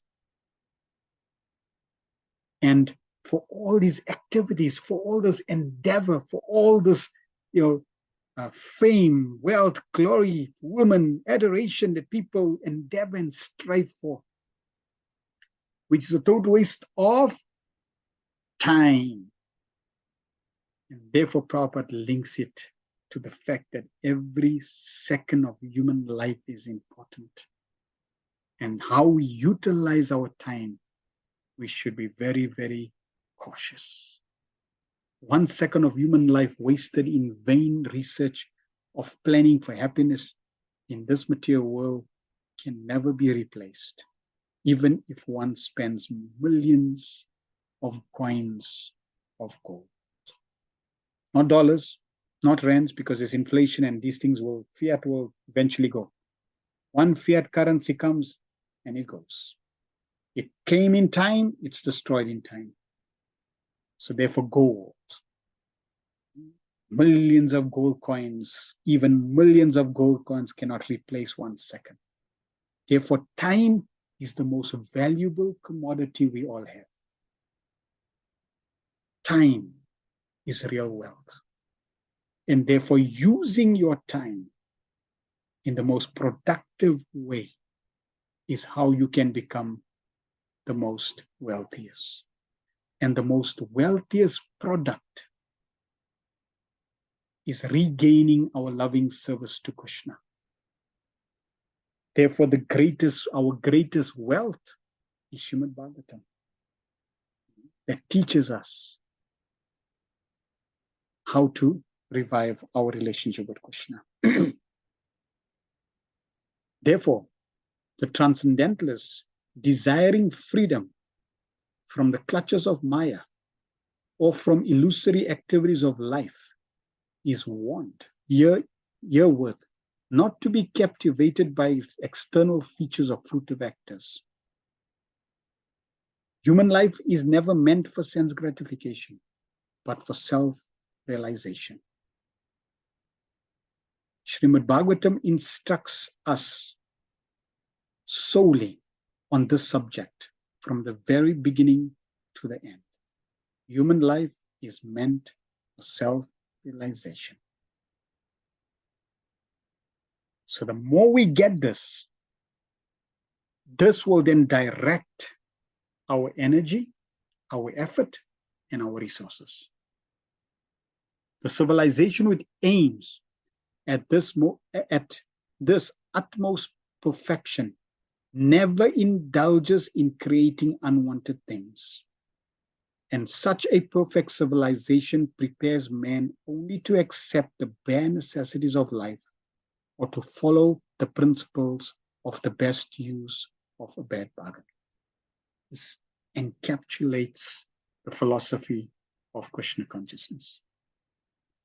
Our goal is to create an environment, a civilization. And that civilization which aims at the utmost perfection of self-realization. We never indulge in creating unwanted things. And when we do this, the perfect civilization prepares men only to accept the bare necessities of life, ultimately make best use of the bad bargain. Our material bodies and our lives, in that connection, are bad bargains. So now someone will say, okay, so what bad bargains are you talking about? Is it because I didn't get a discount? No, your bad bargains are your material body and your current life. That's a bad bargain.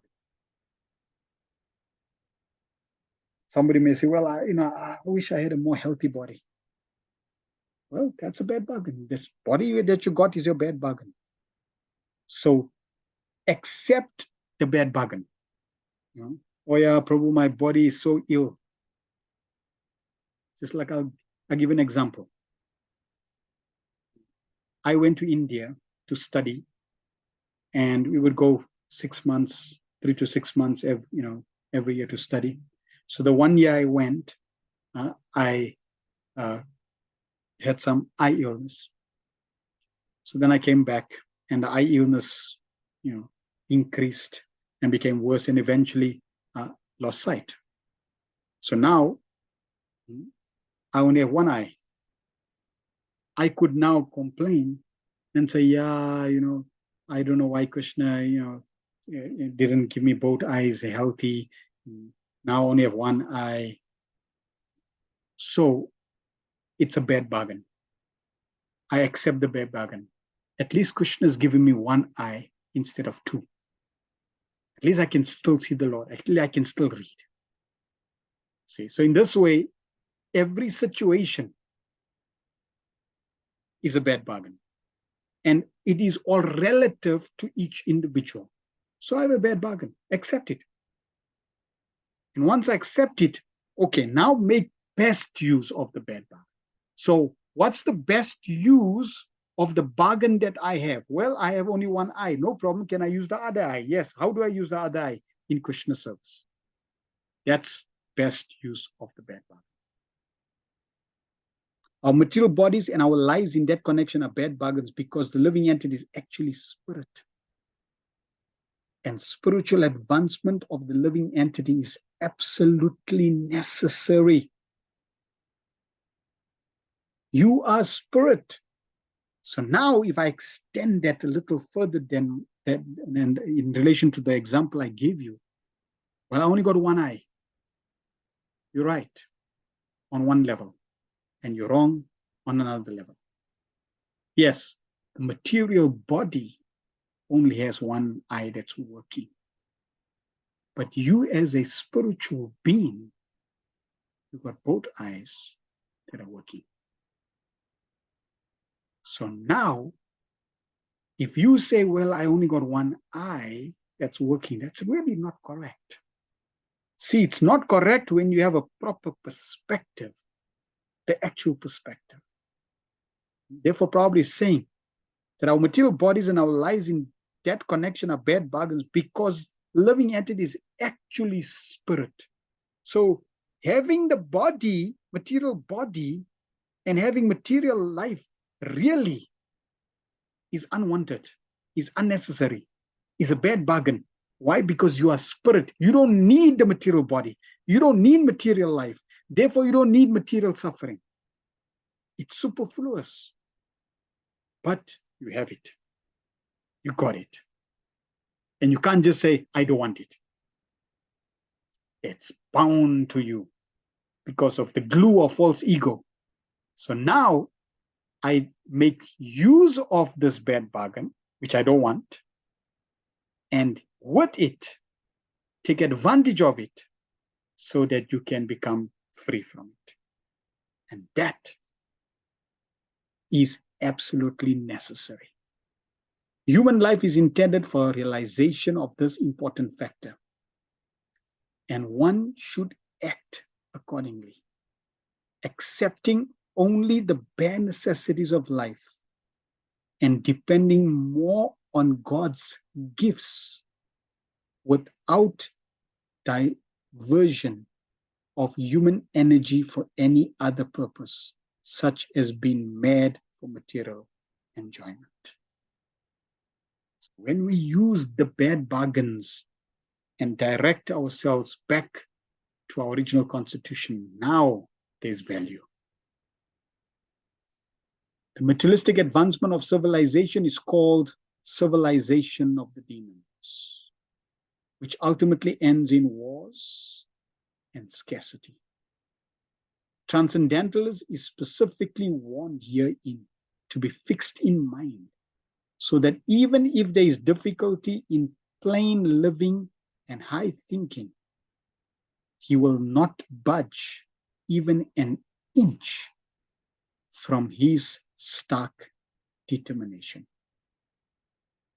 The transcendentalist is specifically warned herein to be fixed in mind, so that even if there is difficulty in plain living, high thinking, he will not budge even an inch from his stark determination.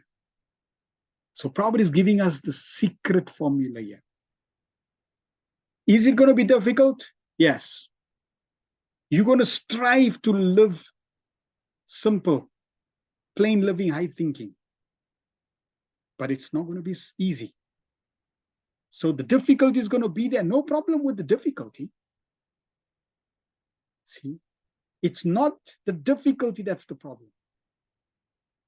It's the determination that is the problem. So we want to be so determined that even in the difficulty, I will never wane from my determination. I'm fixed, I'm resolute, I'm determined to take it right through the challenge, the difficulty, the complexity, the challenges that I experience. So it's the determination that I need to solidify. Once the determination is solidified, then the circumstances, they will come and go. Just like COVID came and go, it's gone. And something else will come and go. It's the determination that we need to keep while COVID is there and while COVID is not there. Because all forms of COVID will come and go. All forms of difficulties will come and go. In some situations, it will be more favorable. In some situations, less favorable. We ultimately want to live simple and think high. But the environment may not always be suitable for that. Wars and scarcity will make it difficult. Right now, you may have sufficient water. While you have sufficient water, drinking water, that is, you keep your determination and keep progressing. Now, there will be a time that will come where there's no water. There's very little water. Water is scarce. But determination should not wane in that situation. Well, if there's no water, okay, let me add a little more. So there's sufficient water. I take a bath every day. And I carry on my devotional practice. Time will come where there is scarcity of water and I have to bathe once a week. If I have to bathe once a week, it should never waver my determination to be Krishna conscious. That's the point. For a transcendentalist, it is a suicidal policy to be intimately in touch with the sense gratifiers of the world, because such a policy will frustrate the ultimate gain of life.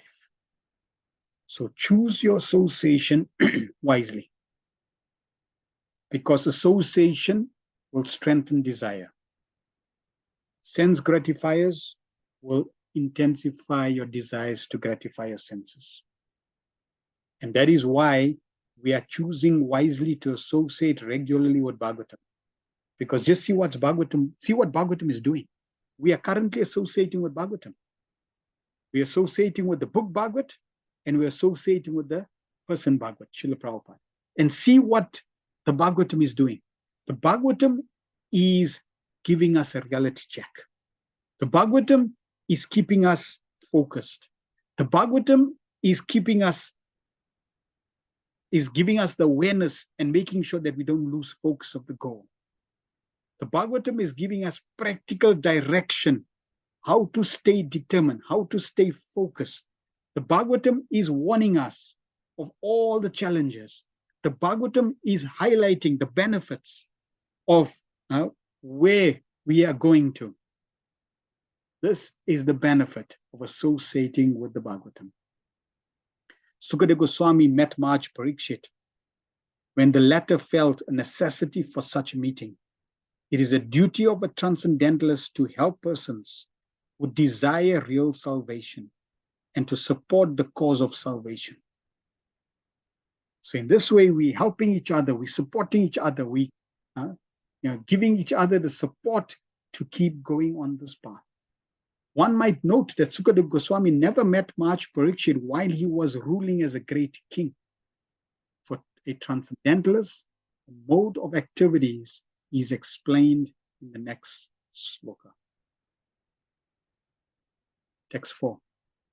Satyam shito kim kashipo prayasair baho swadis swaside yapapar nahai na baho swadi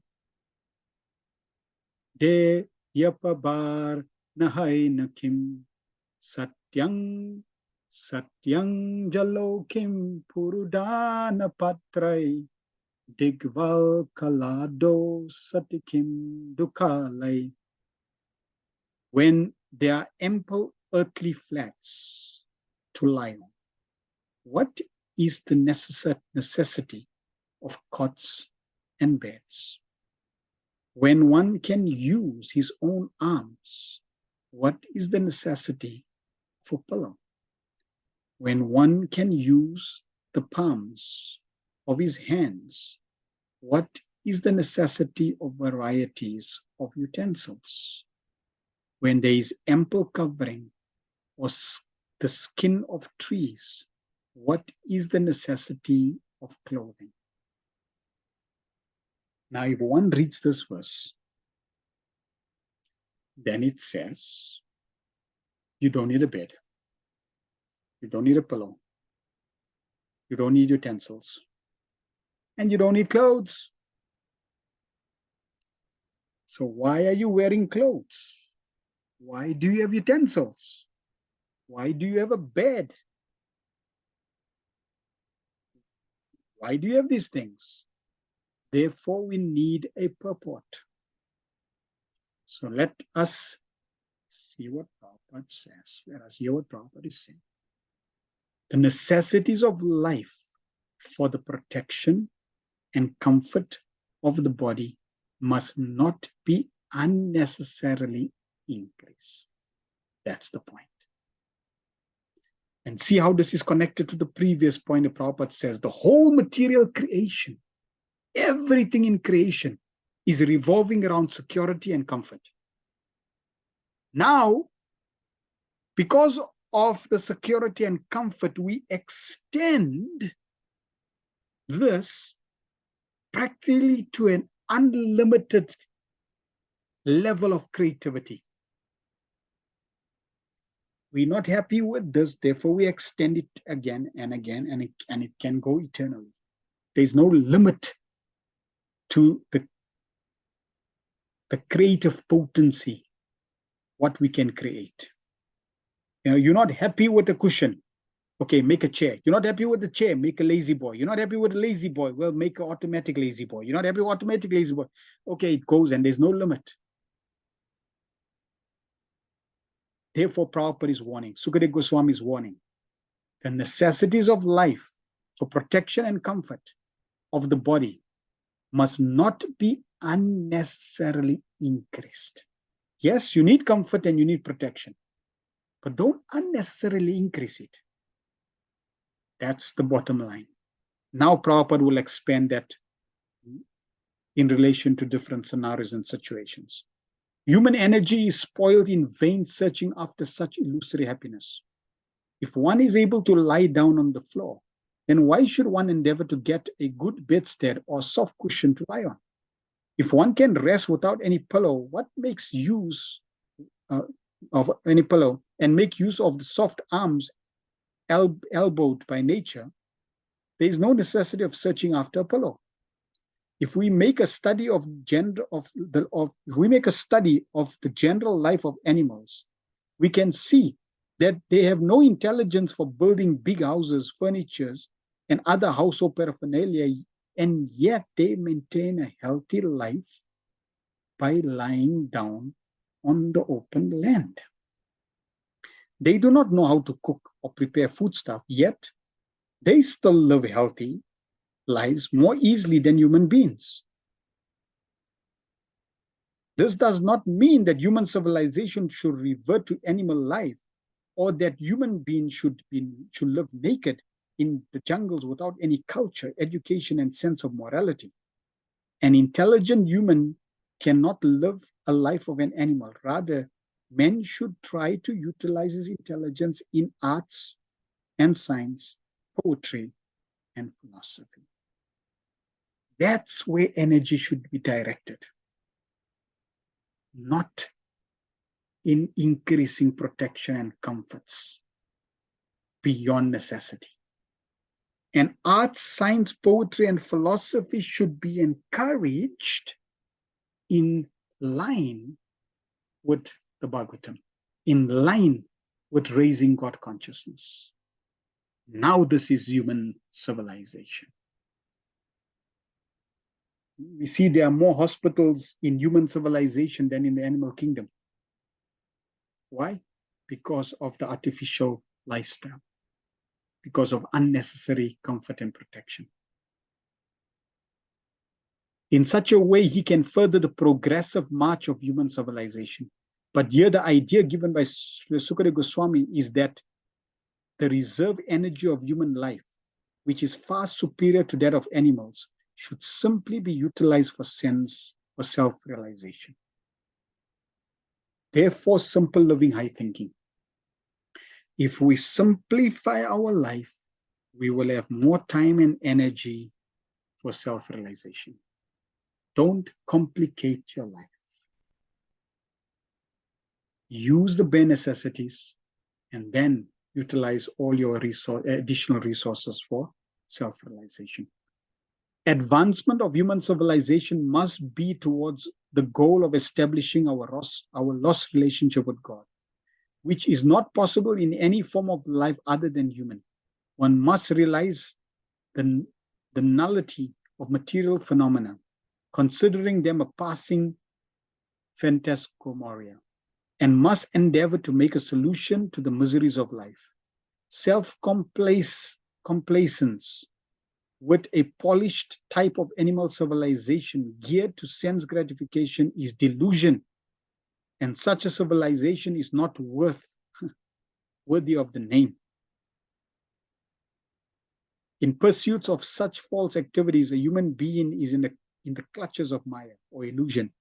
Great sages and saints in the days of yore were not living in palatial buildings furnished with good furniture and so-called amenities of life.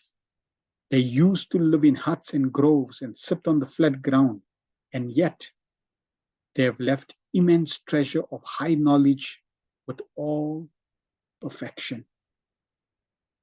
Who do you think Prabhupada is hinting at?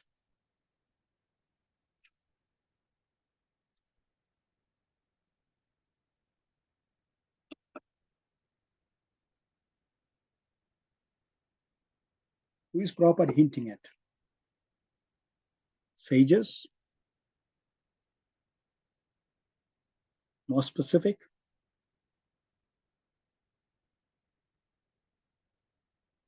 Great sages and saints in the days of yore were not living in palatial buildings furnished with good furniture and so-called amenities of life.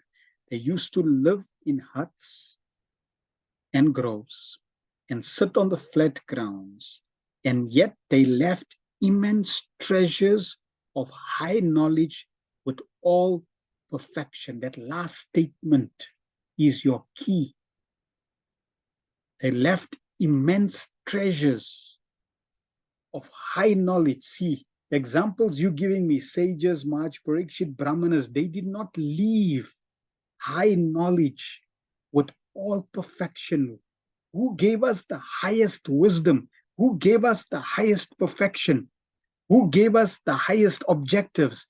Who gave us the highest and goals to achieve with the highest knowledge, the highest perfection, the highest goals, and yet they were living in huts and groves.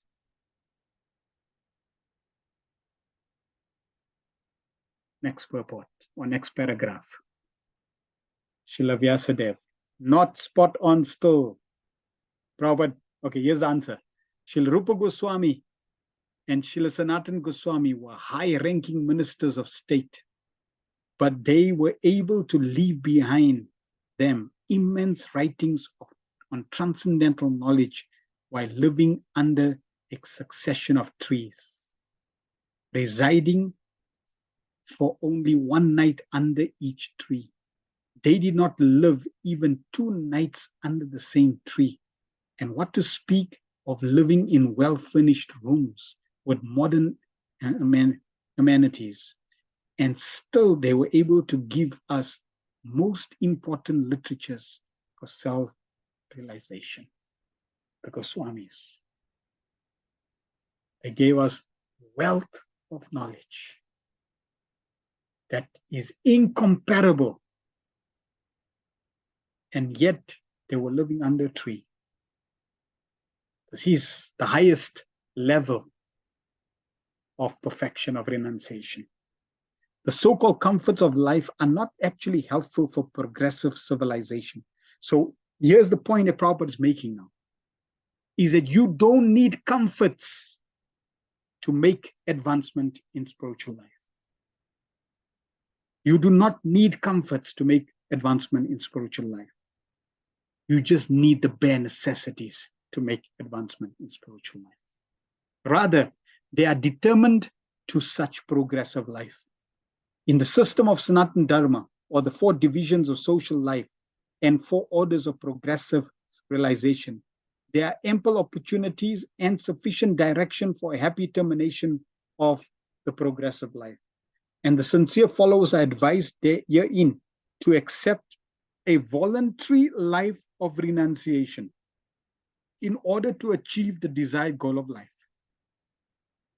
If one is not accustomed to abiding by the life of renunciation and self-abnegation from the beginning, one should try to get into the habit at a later stage of life, as recommended by Srila Sukadeva Goswami, and that will help one to achieve the desired success.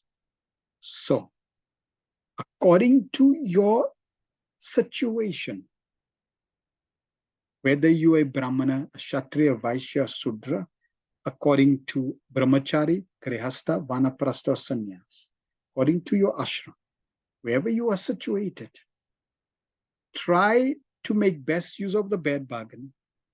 Try to live simply with the with the bare minimum of necessities so that you are secure and comfortable. And then use all your time for spiritual advancement. Knowing that if time allows and if your stage of advancement allows, you may reduce and embrace greater renunciation with even more simple lifestyle so that you can spend more energy and time in serving Krishna. 5. Chirani kim patina shanti dishyanti bhiksham nevan gripa parabritya sharitopi ashushyan ruda guha kim ajito vatino pashanan kasmad bhajantika vayodanan dumardandan. Are there no torn clothes lying on the common road? Do the trees which exist for maintaining others no longer give alms in charity? Do the rivers being dried up no longer supply water to the thirsty? Are the caves of the mountains now closed? Or above all, does the Almighty not protect the fully surrendered souls? Why then do learned sages go to flatter those who are intoxicated by hard-earned wealth? The renounced order of life is never meant for begging or living at the cost of others as a parasite.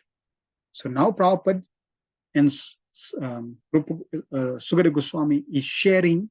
Remember, Prabhupada talked about progressing towards renounced life. According to your situation, we want to eventually progress so that we can use the bare necessities for perfection. Now, the last order is renounce order, where completely one is renouncing. And at this stage, if one is in this stage, these verses are applicable.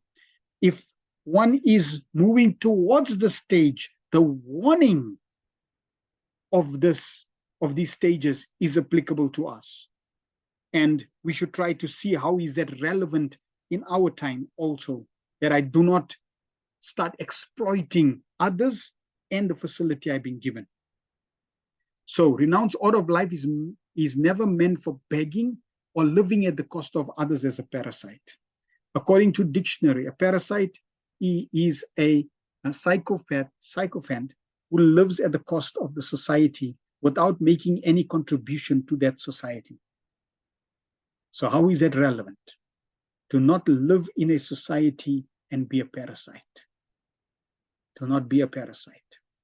That means offer something of value to the society. If you have skills, you offer the skills. You have certain talents, you offer the talents. If you don't have anything, offer Krishna consciousness. The renounced order is meant for contributing something substantial to society and not depending on the earnings of the householders. On the contrary, accepting of alms from the householders by a bona fide mendicant is an opportunity afforded by the saint for the tangible benefit of the donor. In the Sanatana Dharma institution, alms given to a mendicant is part of the household's duty, and it is advised in scripture that the householders should treat the mendicants as their family children and should provide them with food, clothing, etc., without being asked. So the duty of a householder is to serve the sannyasis, serve the mendicants like their children. That means dependence. That means we need to give them food, shelter, clothing, support. We need to support them. Pseudo-mendicants, therefore, should not take advantage of the charitable disposition of the faithful houses. So now the obstacle is if you in a renounced order and you take advantage of that, you will be obstructing your spiritual progress. The first duty of a person in the renounced order of life is to contribute some literary work for the benefit of the human being in order to give him realized direction towards self-realization.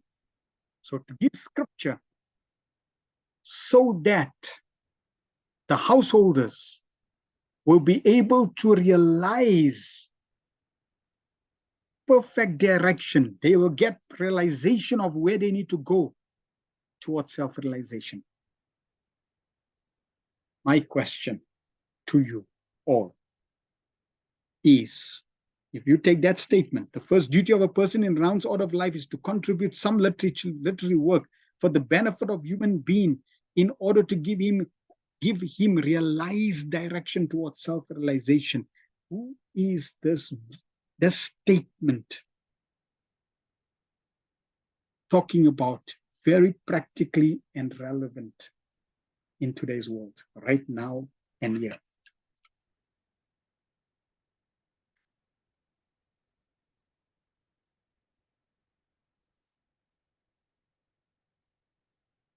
In the most obvious example that comes to your mind.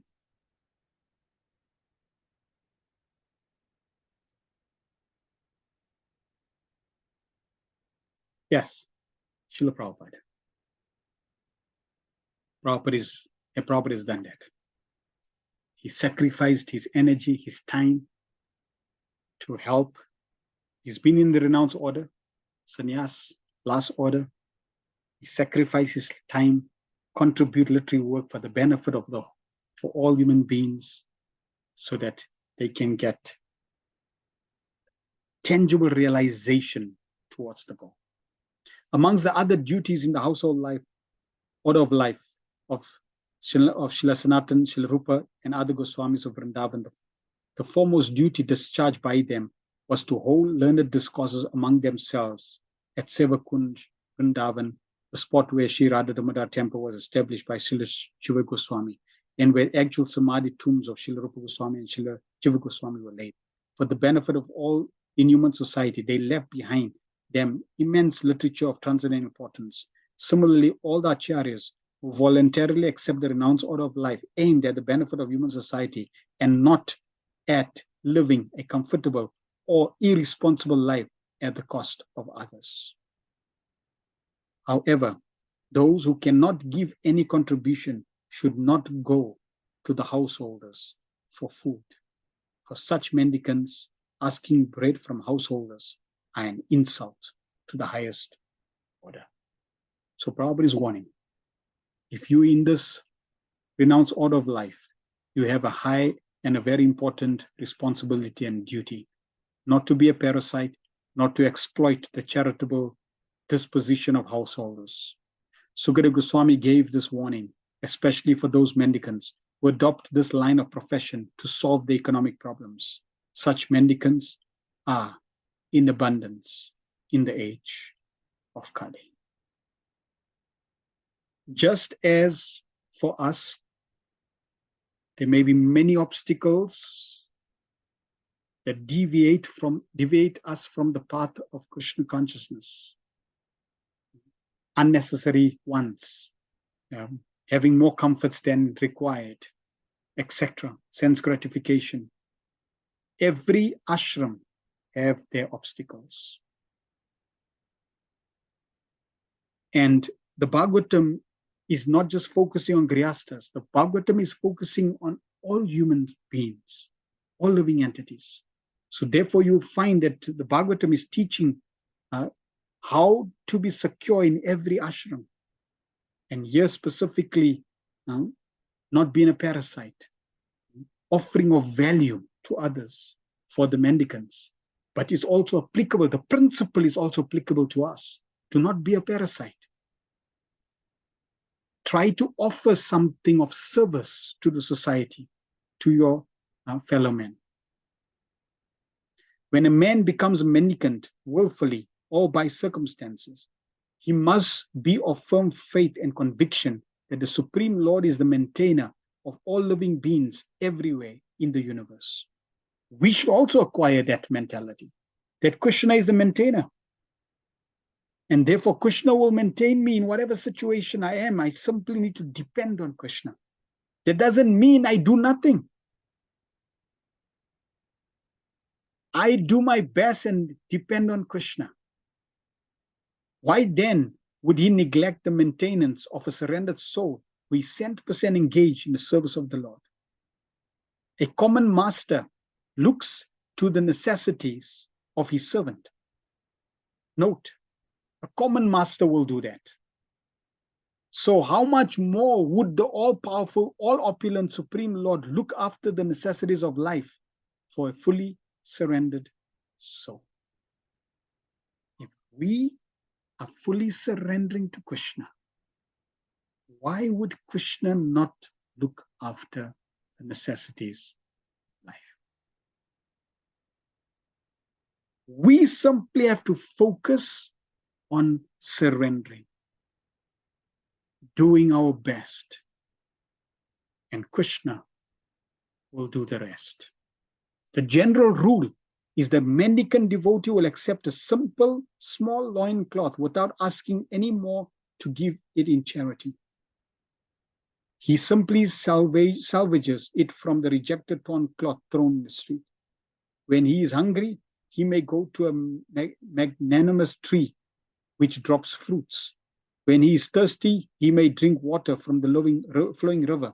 He does not require to live in a comfortable house, but should find a cave in the hills and not be afraid of animal jungles, keeping faith in God who lives in everyone's heart.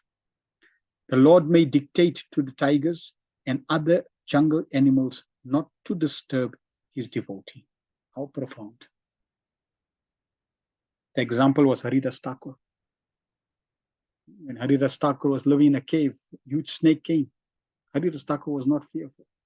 He had firm faith in the holy name, in Krishna's protection. He carried on chanting.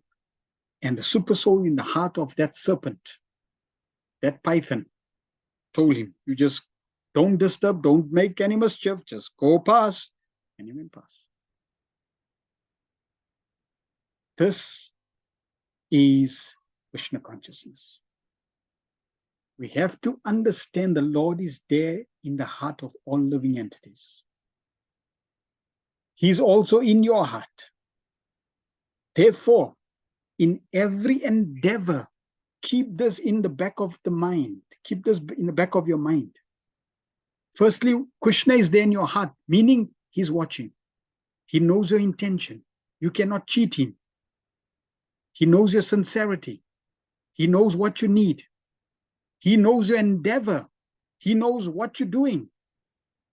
He will respond accordingly. Then, in relation to the other living entity, Krishna is also in his heart. So, if you're going out and distributing a book to someone, Krishna knows your intention to help that soul. So the super soul in your heart and the super soul in that soul's heart, if that soul is sincere and ready for mercy, the super soul in that heart, in the heart of that living entity will say, you take this book. It'll be good for you. So we should know we're not alone. We have what they call, is a nice statement. It's just on the tip of my tongue, it's not coming. It's a nice statements like we have an accomplice with us, a very powerful accomplice. That person who can make things happen. When we have somebody of this caliber, the Supreme Lord, who's in everyone's heart, who can direct living entities, we simply have to do our best to provide the facility, to provide or to endeavor, and then let Krishna as the super soul make the arrangements. So we're never alone, both in our own life and the lives of others. Krishna's there. That faith we should have. Haridas Thakur, a great devotee of Sri Chaitanya Mahaprabhu, used to live in such a cave. And by chance, a great venomous snake was a counterpartner of the cave. Some admirers of Haridas Thakur who had to visit the Thakur every day feared the snake and suggested that the Thakur leave that place. Because his devotees were afraid of the snake and they were regularly visiting the cave, Thakur Haridas agreed to the proposal on their account. But as soon as this was settled, the snake actually crawled out of its hole in the cave and left the cave for good before everyone present. By dictation of the Lord, who lived also within the heart of the snake gave presents to Haridas and decided to leave the place and not disturb him. So this is a tangible example of how the Lord gives protection to a bona fide devotee like Thakur Haridas. According to the regulations of Sanatana Dharma institution, one is trained from the beginning to depend fully on the protection of the Lord in all circumstance. That is the power statement. According to the regulations of Sanatan Dharma institution, one is trained from the beginning to depend fully on the protection of the Lord in all circumstances. It is not automatic. We have to be trained. It needs to be cultivated. But this is the bottom line. Depend fully on the protection of the Lord. When? Only 5 minutes? Only when you're chanting? No. In all circumstances. If we focus, meditate, contemplate, remember this, there will be opportunities that will come in your life that will allow you to, or that will force you to try to practice this statement. Now you may fail. And again, we're recapping from Prabhupada's point also. It's not a problem if you fail. The fact that you remembered to follow this is glory, is a blessing, is a step, is a progressive step. Because we forgot this. So now we need to remember this. So remembering and then applying, remembering and praying, remembering and begging the Lord, and depending on the Lord. You fail, you get up, you try. You fail, you get up, you try. One day, you will be fully surrendered to the Lord, fully dependent on the Lord in every circumstance. And therefore, you get full protection in every circumstance. And the perfect example, Srila Haridas Thakur. The path of renunciation is recommended for acceptance by one who is fully accomplished and fully purified in his existence. So until then, wherever we are, let's try to endeavor for these principles.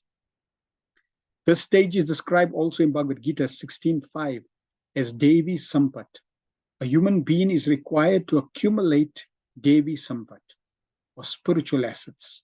Otherwise, the next alternative, Asuri Sampat, or material assets, will overcome him disproportionately, and thus one will be forced into the entanglement of different miseries of the material world. So profound.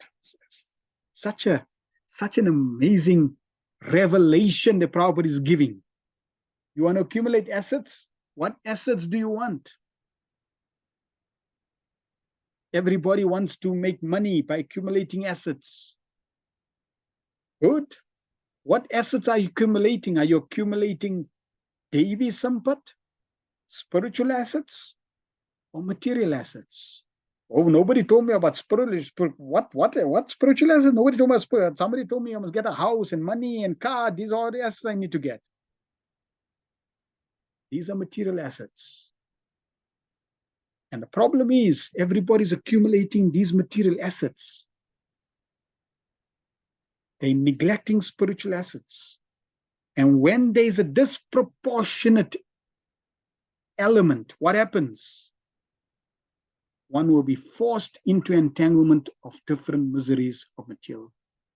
So if you don't want misery, if you don't want suffering, understand the cause. See, most people are suffering and then they say, why am I suffering? What did I do? I didn't do anything wrong. Oh, really? You sure you didn't do anything wrong? Well, maybe we should open your eyes. If you're getting miseries, it means your actions have led you to the miseries. What actions have led you to miseries? No, but I'm a good person. Okay? That means let's look at your good nature in relation to the assets you have accumulated. As a good person, good-natured person, what assets have you focused on? I only know about one type of assets. That's the problem. You've accumulated material assets at the cost of accumulating spiritual assets. Your time have been focused on material assets. And when there's a disproportion, misery is guaranteed. Therefore, start focusing your time on spiritual assets. Okay, then I need more time. Yes. Therefore, live more simple. Accept the bare necessities. If you live more simple and accept the bare necessities, you'll have more time to increase your spiritual assets. As your spiritual assets increase, your miseries will automatically decrease. A sannyasi should always live alone, without company, and he must be fearless. He should never be afraid of living alone, although he's never alone. The Lord is residing in everyone's heart, and unless one is purified by the prescribed process, one will feel that he is alone. So, I'm not a sannyasi. That doesn't matter. You are not alone. Krishna's there. Krishna's always been there. He will always be there. Even when you go into a body of a worm, eating stool, in stool, Krishna is there with you. He will never forsake you wherever you are, because Suridam Sarvabhutanam, he is your best friend. He is Suridat. He is your best well-wishing friend. He knows best what's for you. He will be there, best friend, best situation. In every situation, he's there for you. He knows you better than you know yourself, and he knows best what you need. Therefore, turn towards. But a man in the renounced order of life must be purified by the process. Thus, he will feel the presence of the Lord everywhere and will have nothing to fear, such as being without any company. Everyone can become a fearless and honest person if his very existence is purified by discharging the prescribed duty of each and every order of life. One can become fixed in one's prescribed duty by faithful oral reception of Vedic instructions and assimilation of the essence of Vedic knowledge by devotional service to the Lord. One can become fixed in his prescribed duty by faithful oral reception. That's what we're doing. We are hearing the instructions of the Bhagavatam. Oral reception. That's why hearing by association is important in one's practice. If we just serve and do not hear, we will not be molded properly. You cannot serve nicely without sufficient hearing. You can serve a lot, but that quality of the service will not be molded nicely. You cannot improve the quality of the service, the purity of that service without sufficient hearing. That is why we regularly associate with the Srimad Bhagavatam so that we can hear the Bhagavatam. The Bhagavatam is sound vibration. And by hearing, that's the first step. Then what we do? Assimilation. Contemplate and assimilate. Contemplate, assimilate, and digest the essence of Vedic wisdom. Where's the essence? Bhagavatam. Through the process of devotional service. This itself is service. Text 6. Evam swachitte swa ta eva siddha atma priyortha bhagavan ananta tam nirvrito niyarthartho bhajeta samsara hetu paramams cha yatra. Thus, being fixed, one must render service unto the supersoul situated in one's heart by his omnipotency, because he is the Almighty Personality of Godhead, eternal and unlimited. He is the ultimate goal of life, and by worshipping him, one can end the cause of conditioned state of existence. As confirmed in Bhagavad Gita 18:61. The Supreme Personality of Godhead, Shri Krishna, is the all-pervading, omnipresent Supersoul. Therefore, one who is a yogi can worship only him because he is the substance and not illusion. Every living creature is engaging in the service of something else. A living being's constitutional position is to render service. But in the atmosphere of Maya or illusion, the conditional state of existence, the conditional soul seeks the service of illusion.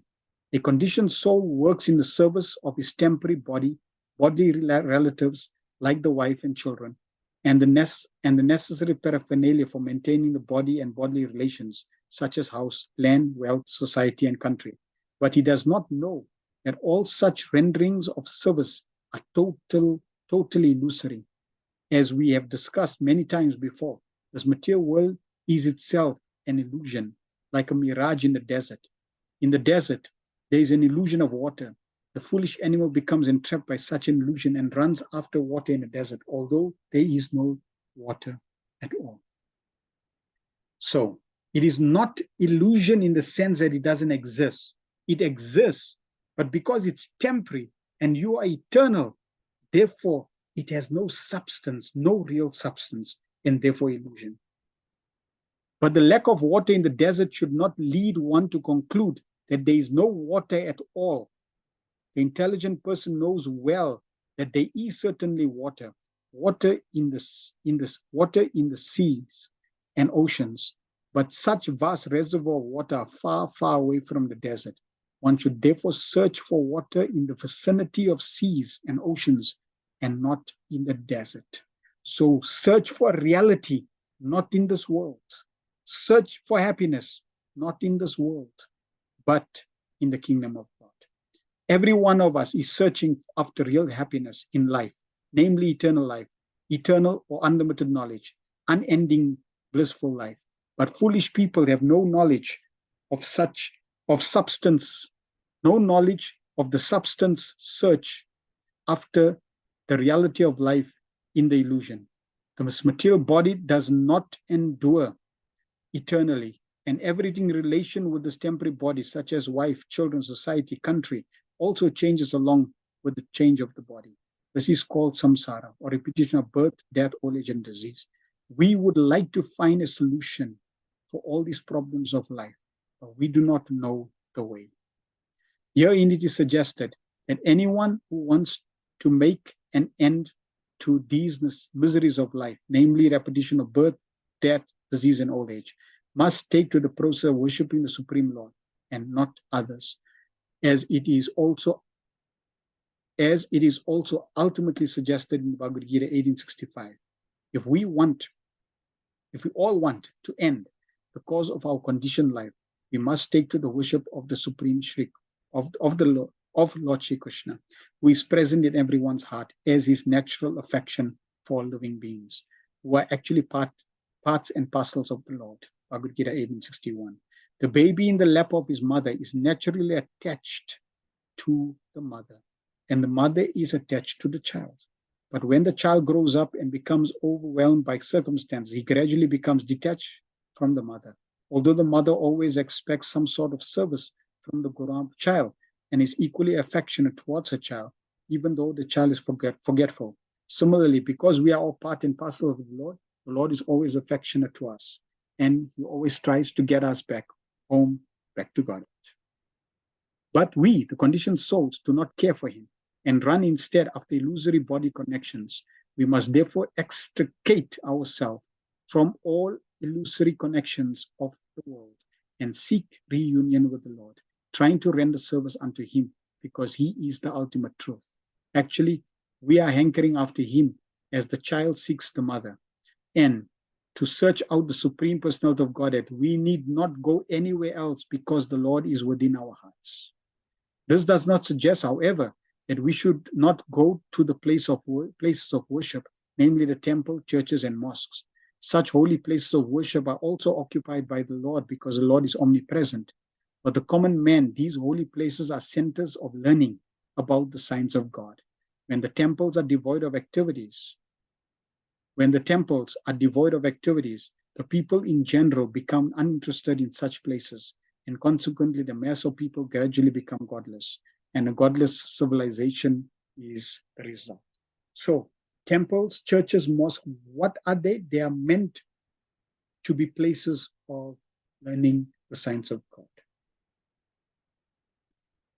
Such a highly civilization artificially increases the condition of life, and existence become intolerable for everyone. The foolish leaders of godless civilization tries to devise various plans to bring about peace and prosperity in the godless world under a patent trademark of materialism. But because such attempts are illusory only, the people elect incompetent, blind leaders one after another who are incapable of offering solutions.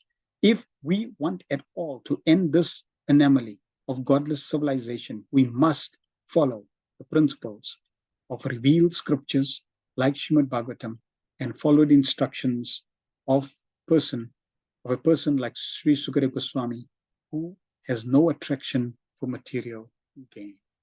Last verse, text 7. Kastvam tva anadritya paranuchintam rite pushan asatim nama kuryat pashyan janma patitan vaitaran yam swakarma jan paritapam jushanam. Who else but the gross materials will neglect such transcendental thought and take to non-permanent names only, seeing the mass of people fallen in the river of suffering as a consequence of accruing the result of their own work. In the Vedas, it is said that persons who are attached to demigods, to the exclusion of the Supreme Personality of Godhead, are like the animals who follow the herdsman, even though they are taken to the slaughterhouse. Materialists, like animals, also do not know how they are been misdirected by neglecting the transcendental thought of the Supreme Person. No one can remain vacant of thought. It is said that an idle brain is a devil's workshop, because a person who cannot think in the right way must think of something which may bring about disaster. The materialists are always worshipping some minor demigod, although this is condemned in Bhagavad Gita 7:20. As long as a person is illusioned by material gains, he petitions the respected demigods to draw some particular benefit, which is, after all, illusory and non-permanent. Enlightened transcendental is not captivated by such illusory things. Therefore, he is always absorbed in the transcendental thought of the Supreme in different stages of realization, namely Brahman, Paramatma, and Bhagavan. In the previous verse, it is suggested that one should think of the Supersoul, which is one step higher than the impersonal thought of Brahman, as it was suggested in the case of contemplating the Virat Rupa of the personality of God. So the Virat Rupa was specifically for those who cannot relate to the personal feature of God, nature, energy all over, the omnipotent one. So it's a Brahman feature. Then as you progress, you come to realizing the Supersoul. We covered many aspects related to the Supersoul. In the process of bhakti, this is also relevant. We can use the Virat feature and the logic or the aspects behind that even in bhakti yoga. We can use the Supersoul feature also in bhakti yoga, and then finally coming to the Supreme Personality of Godhead. Intelligent persons who can see properly may look into the general condition of living entities who are wandering the cycle of 8.4 million species of life, as well as in the different classes of human beings. It is said that there is an everlasting belt of water called the river Vaitarani at the entrance of the plutonic planet of Yamaraj, who punishes sinners in different manners. After being subjected to such suffering, a sinner is awarded a particular species of life according to his deeds in the past. Such living entities are punished by Yamaraj are seen in different varieties of a conditioned life. Some of them are in heaven, some of them are in hell, some of them are brahmanas, some of them are misers, but no one is happy in this material world, and all of them are either class A, B, or C prisoners suffering because of their own deeds. Note, suffering because of their own deeds. No one is causing your suffering but you. And one may be in class A prison, class C prison, class D prison. Doesn't matter. A, B, or C, or D. You are all prisoners. We are all prisoners. The Lord is impartial. The Lord is impartial to all circumstances of suffering of the living entities. But to one who takes shelter at his lotus feet, the Lord gives proper protection, and he takes such a living entity back home, back to Godhead. Thus ends the first section of Canto 2, Chapter 2, first verses. Kantra Srimad Bhagavatam ki jai, Srila Prabhupada ki jai. If we surrender to the Lord will take care. We simply have to depend, simply contemplate, and try to render service to the Supreme Lord. And Krishna will make all arrangements for our protection and care, just as a mother takes care of a child. Srila Prabhupada ki jai. Are there any comments or feedback anyone has? There were just 7 verses, and we went a little over time, just on 7 verses.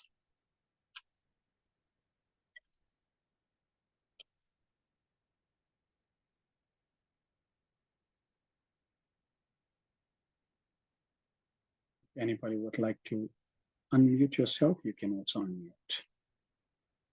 Save you the time from typing.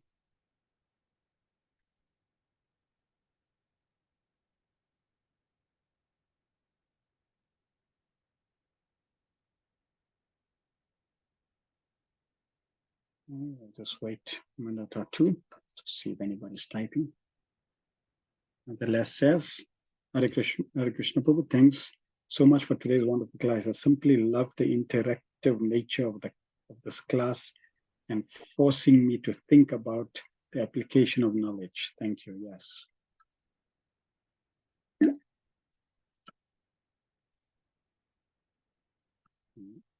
We have to expose ourselves to this knowledge. And now you have 1 whole week to contemplate on what you've read. If you make a note, meditate on it, contemplate on it, certain points will really, drive home. Certain points will shock one. Certain points will give you like a heart attack. Certain points will gel and be blissful. Now we need to contemplate on them. When you contemplate on Prabhupada's statements from the Bhagavatam, that's devotional service, that's purifying. It's beneficial for our intelligence. It then starts trigger realizations. It then allows us to direct our activities. So yes, we are associating, that's beneficial. At the same time, we can contemplate. That sharpens our intellect so that when the situation comes, we are able to engage the intelligence and then act. And in this way, we can steer ourselves in this life. Shamananda Prabhu says, thanks very much, Prabhu, for taking time and effort in putting all this together and sharing with everyone. It's only my pleasure that I can render this service, a little service, to help. Even if I have one person take 1 step, then that is success. Then somebody else can help you to take the next step and the next step and the next step. And in this way, with everyone's help, we go ahead, back home, back to God. Bafana Prabhu says, interesting is the purport for changing lifestyle 390 degrees from material increasing necessities to a bare minimum simple life. Very thought but powerful way to progress. Yeah. And now here's the thing. It's astounding that whatever Prabhupada is saying is a reality eternally. You find that now there's a whole society that is called, that is propounding this idea of minimalistic life. See? Minimalistic life. It's one of the aspects that people are propagating now. That if you live a minimalistic life, you can go further in life. You can be more successful in life. Just see. Yeah, Sukadeva Goswami Prabhupada has already given that. So it's not some new concoction, new idea that's coming up. No, it's already the truth that's just coming in different names and different ways. So if we embrace a simple lifestyle, it is something that will resonate with you, the soul, eternally, and be beneficial for you eternally. Luki says, thank you, Prabhu, for a very informative class. And do have Canto 1 recorded? Yes. So we have all our classes all recorded. If you go to our YouTube channel, you will find the recording. Here's the link for the Bhagavatam playlist. So all the we record and we upload that, so you can see Canto 1 also there. Flesh. The thing that stood out for me was the concept of in the world of names, which a simple and truthful statement made me realize that one name, Krishna, lasts throughout time. Wonderful. Once again, hard-hitting, thought-provoking message from the most glorious Srila Prabhupada. Yes, Krishna is everything, and Krishna will always be everything. And everything else will end up with names and forgetful.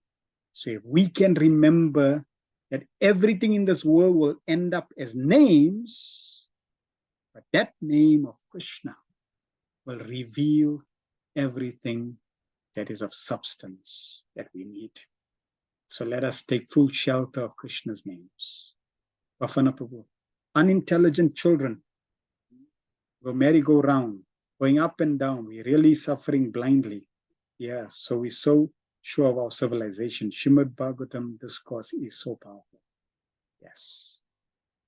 And that is why associating with Prabhupada's purports and Bhaktivedanta purports is very, very important. Why? Because it keeps us in line.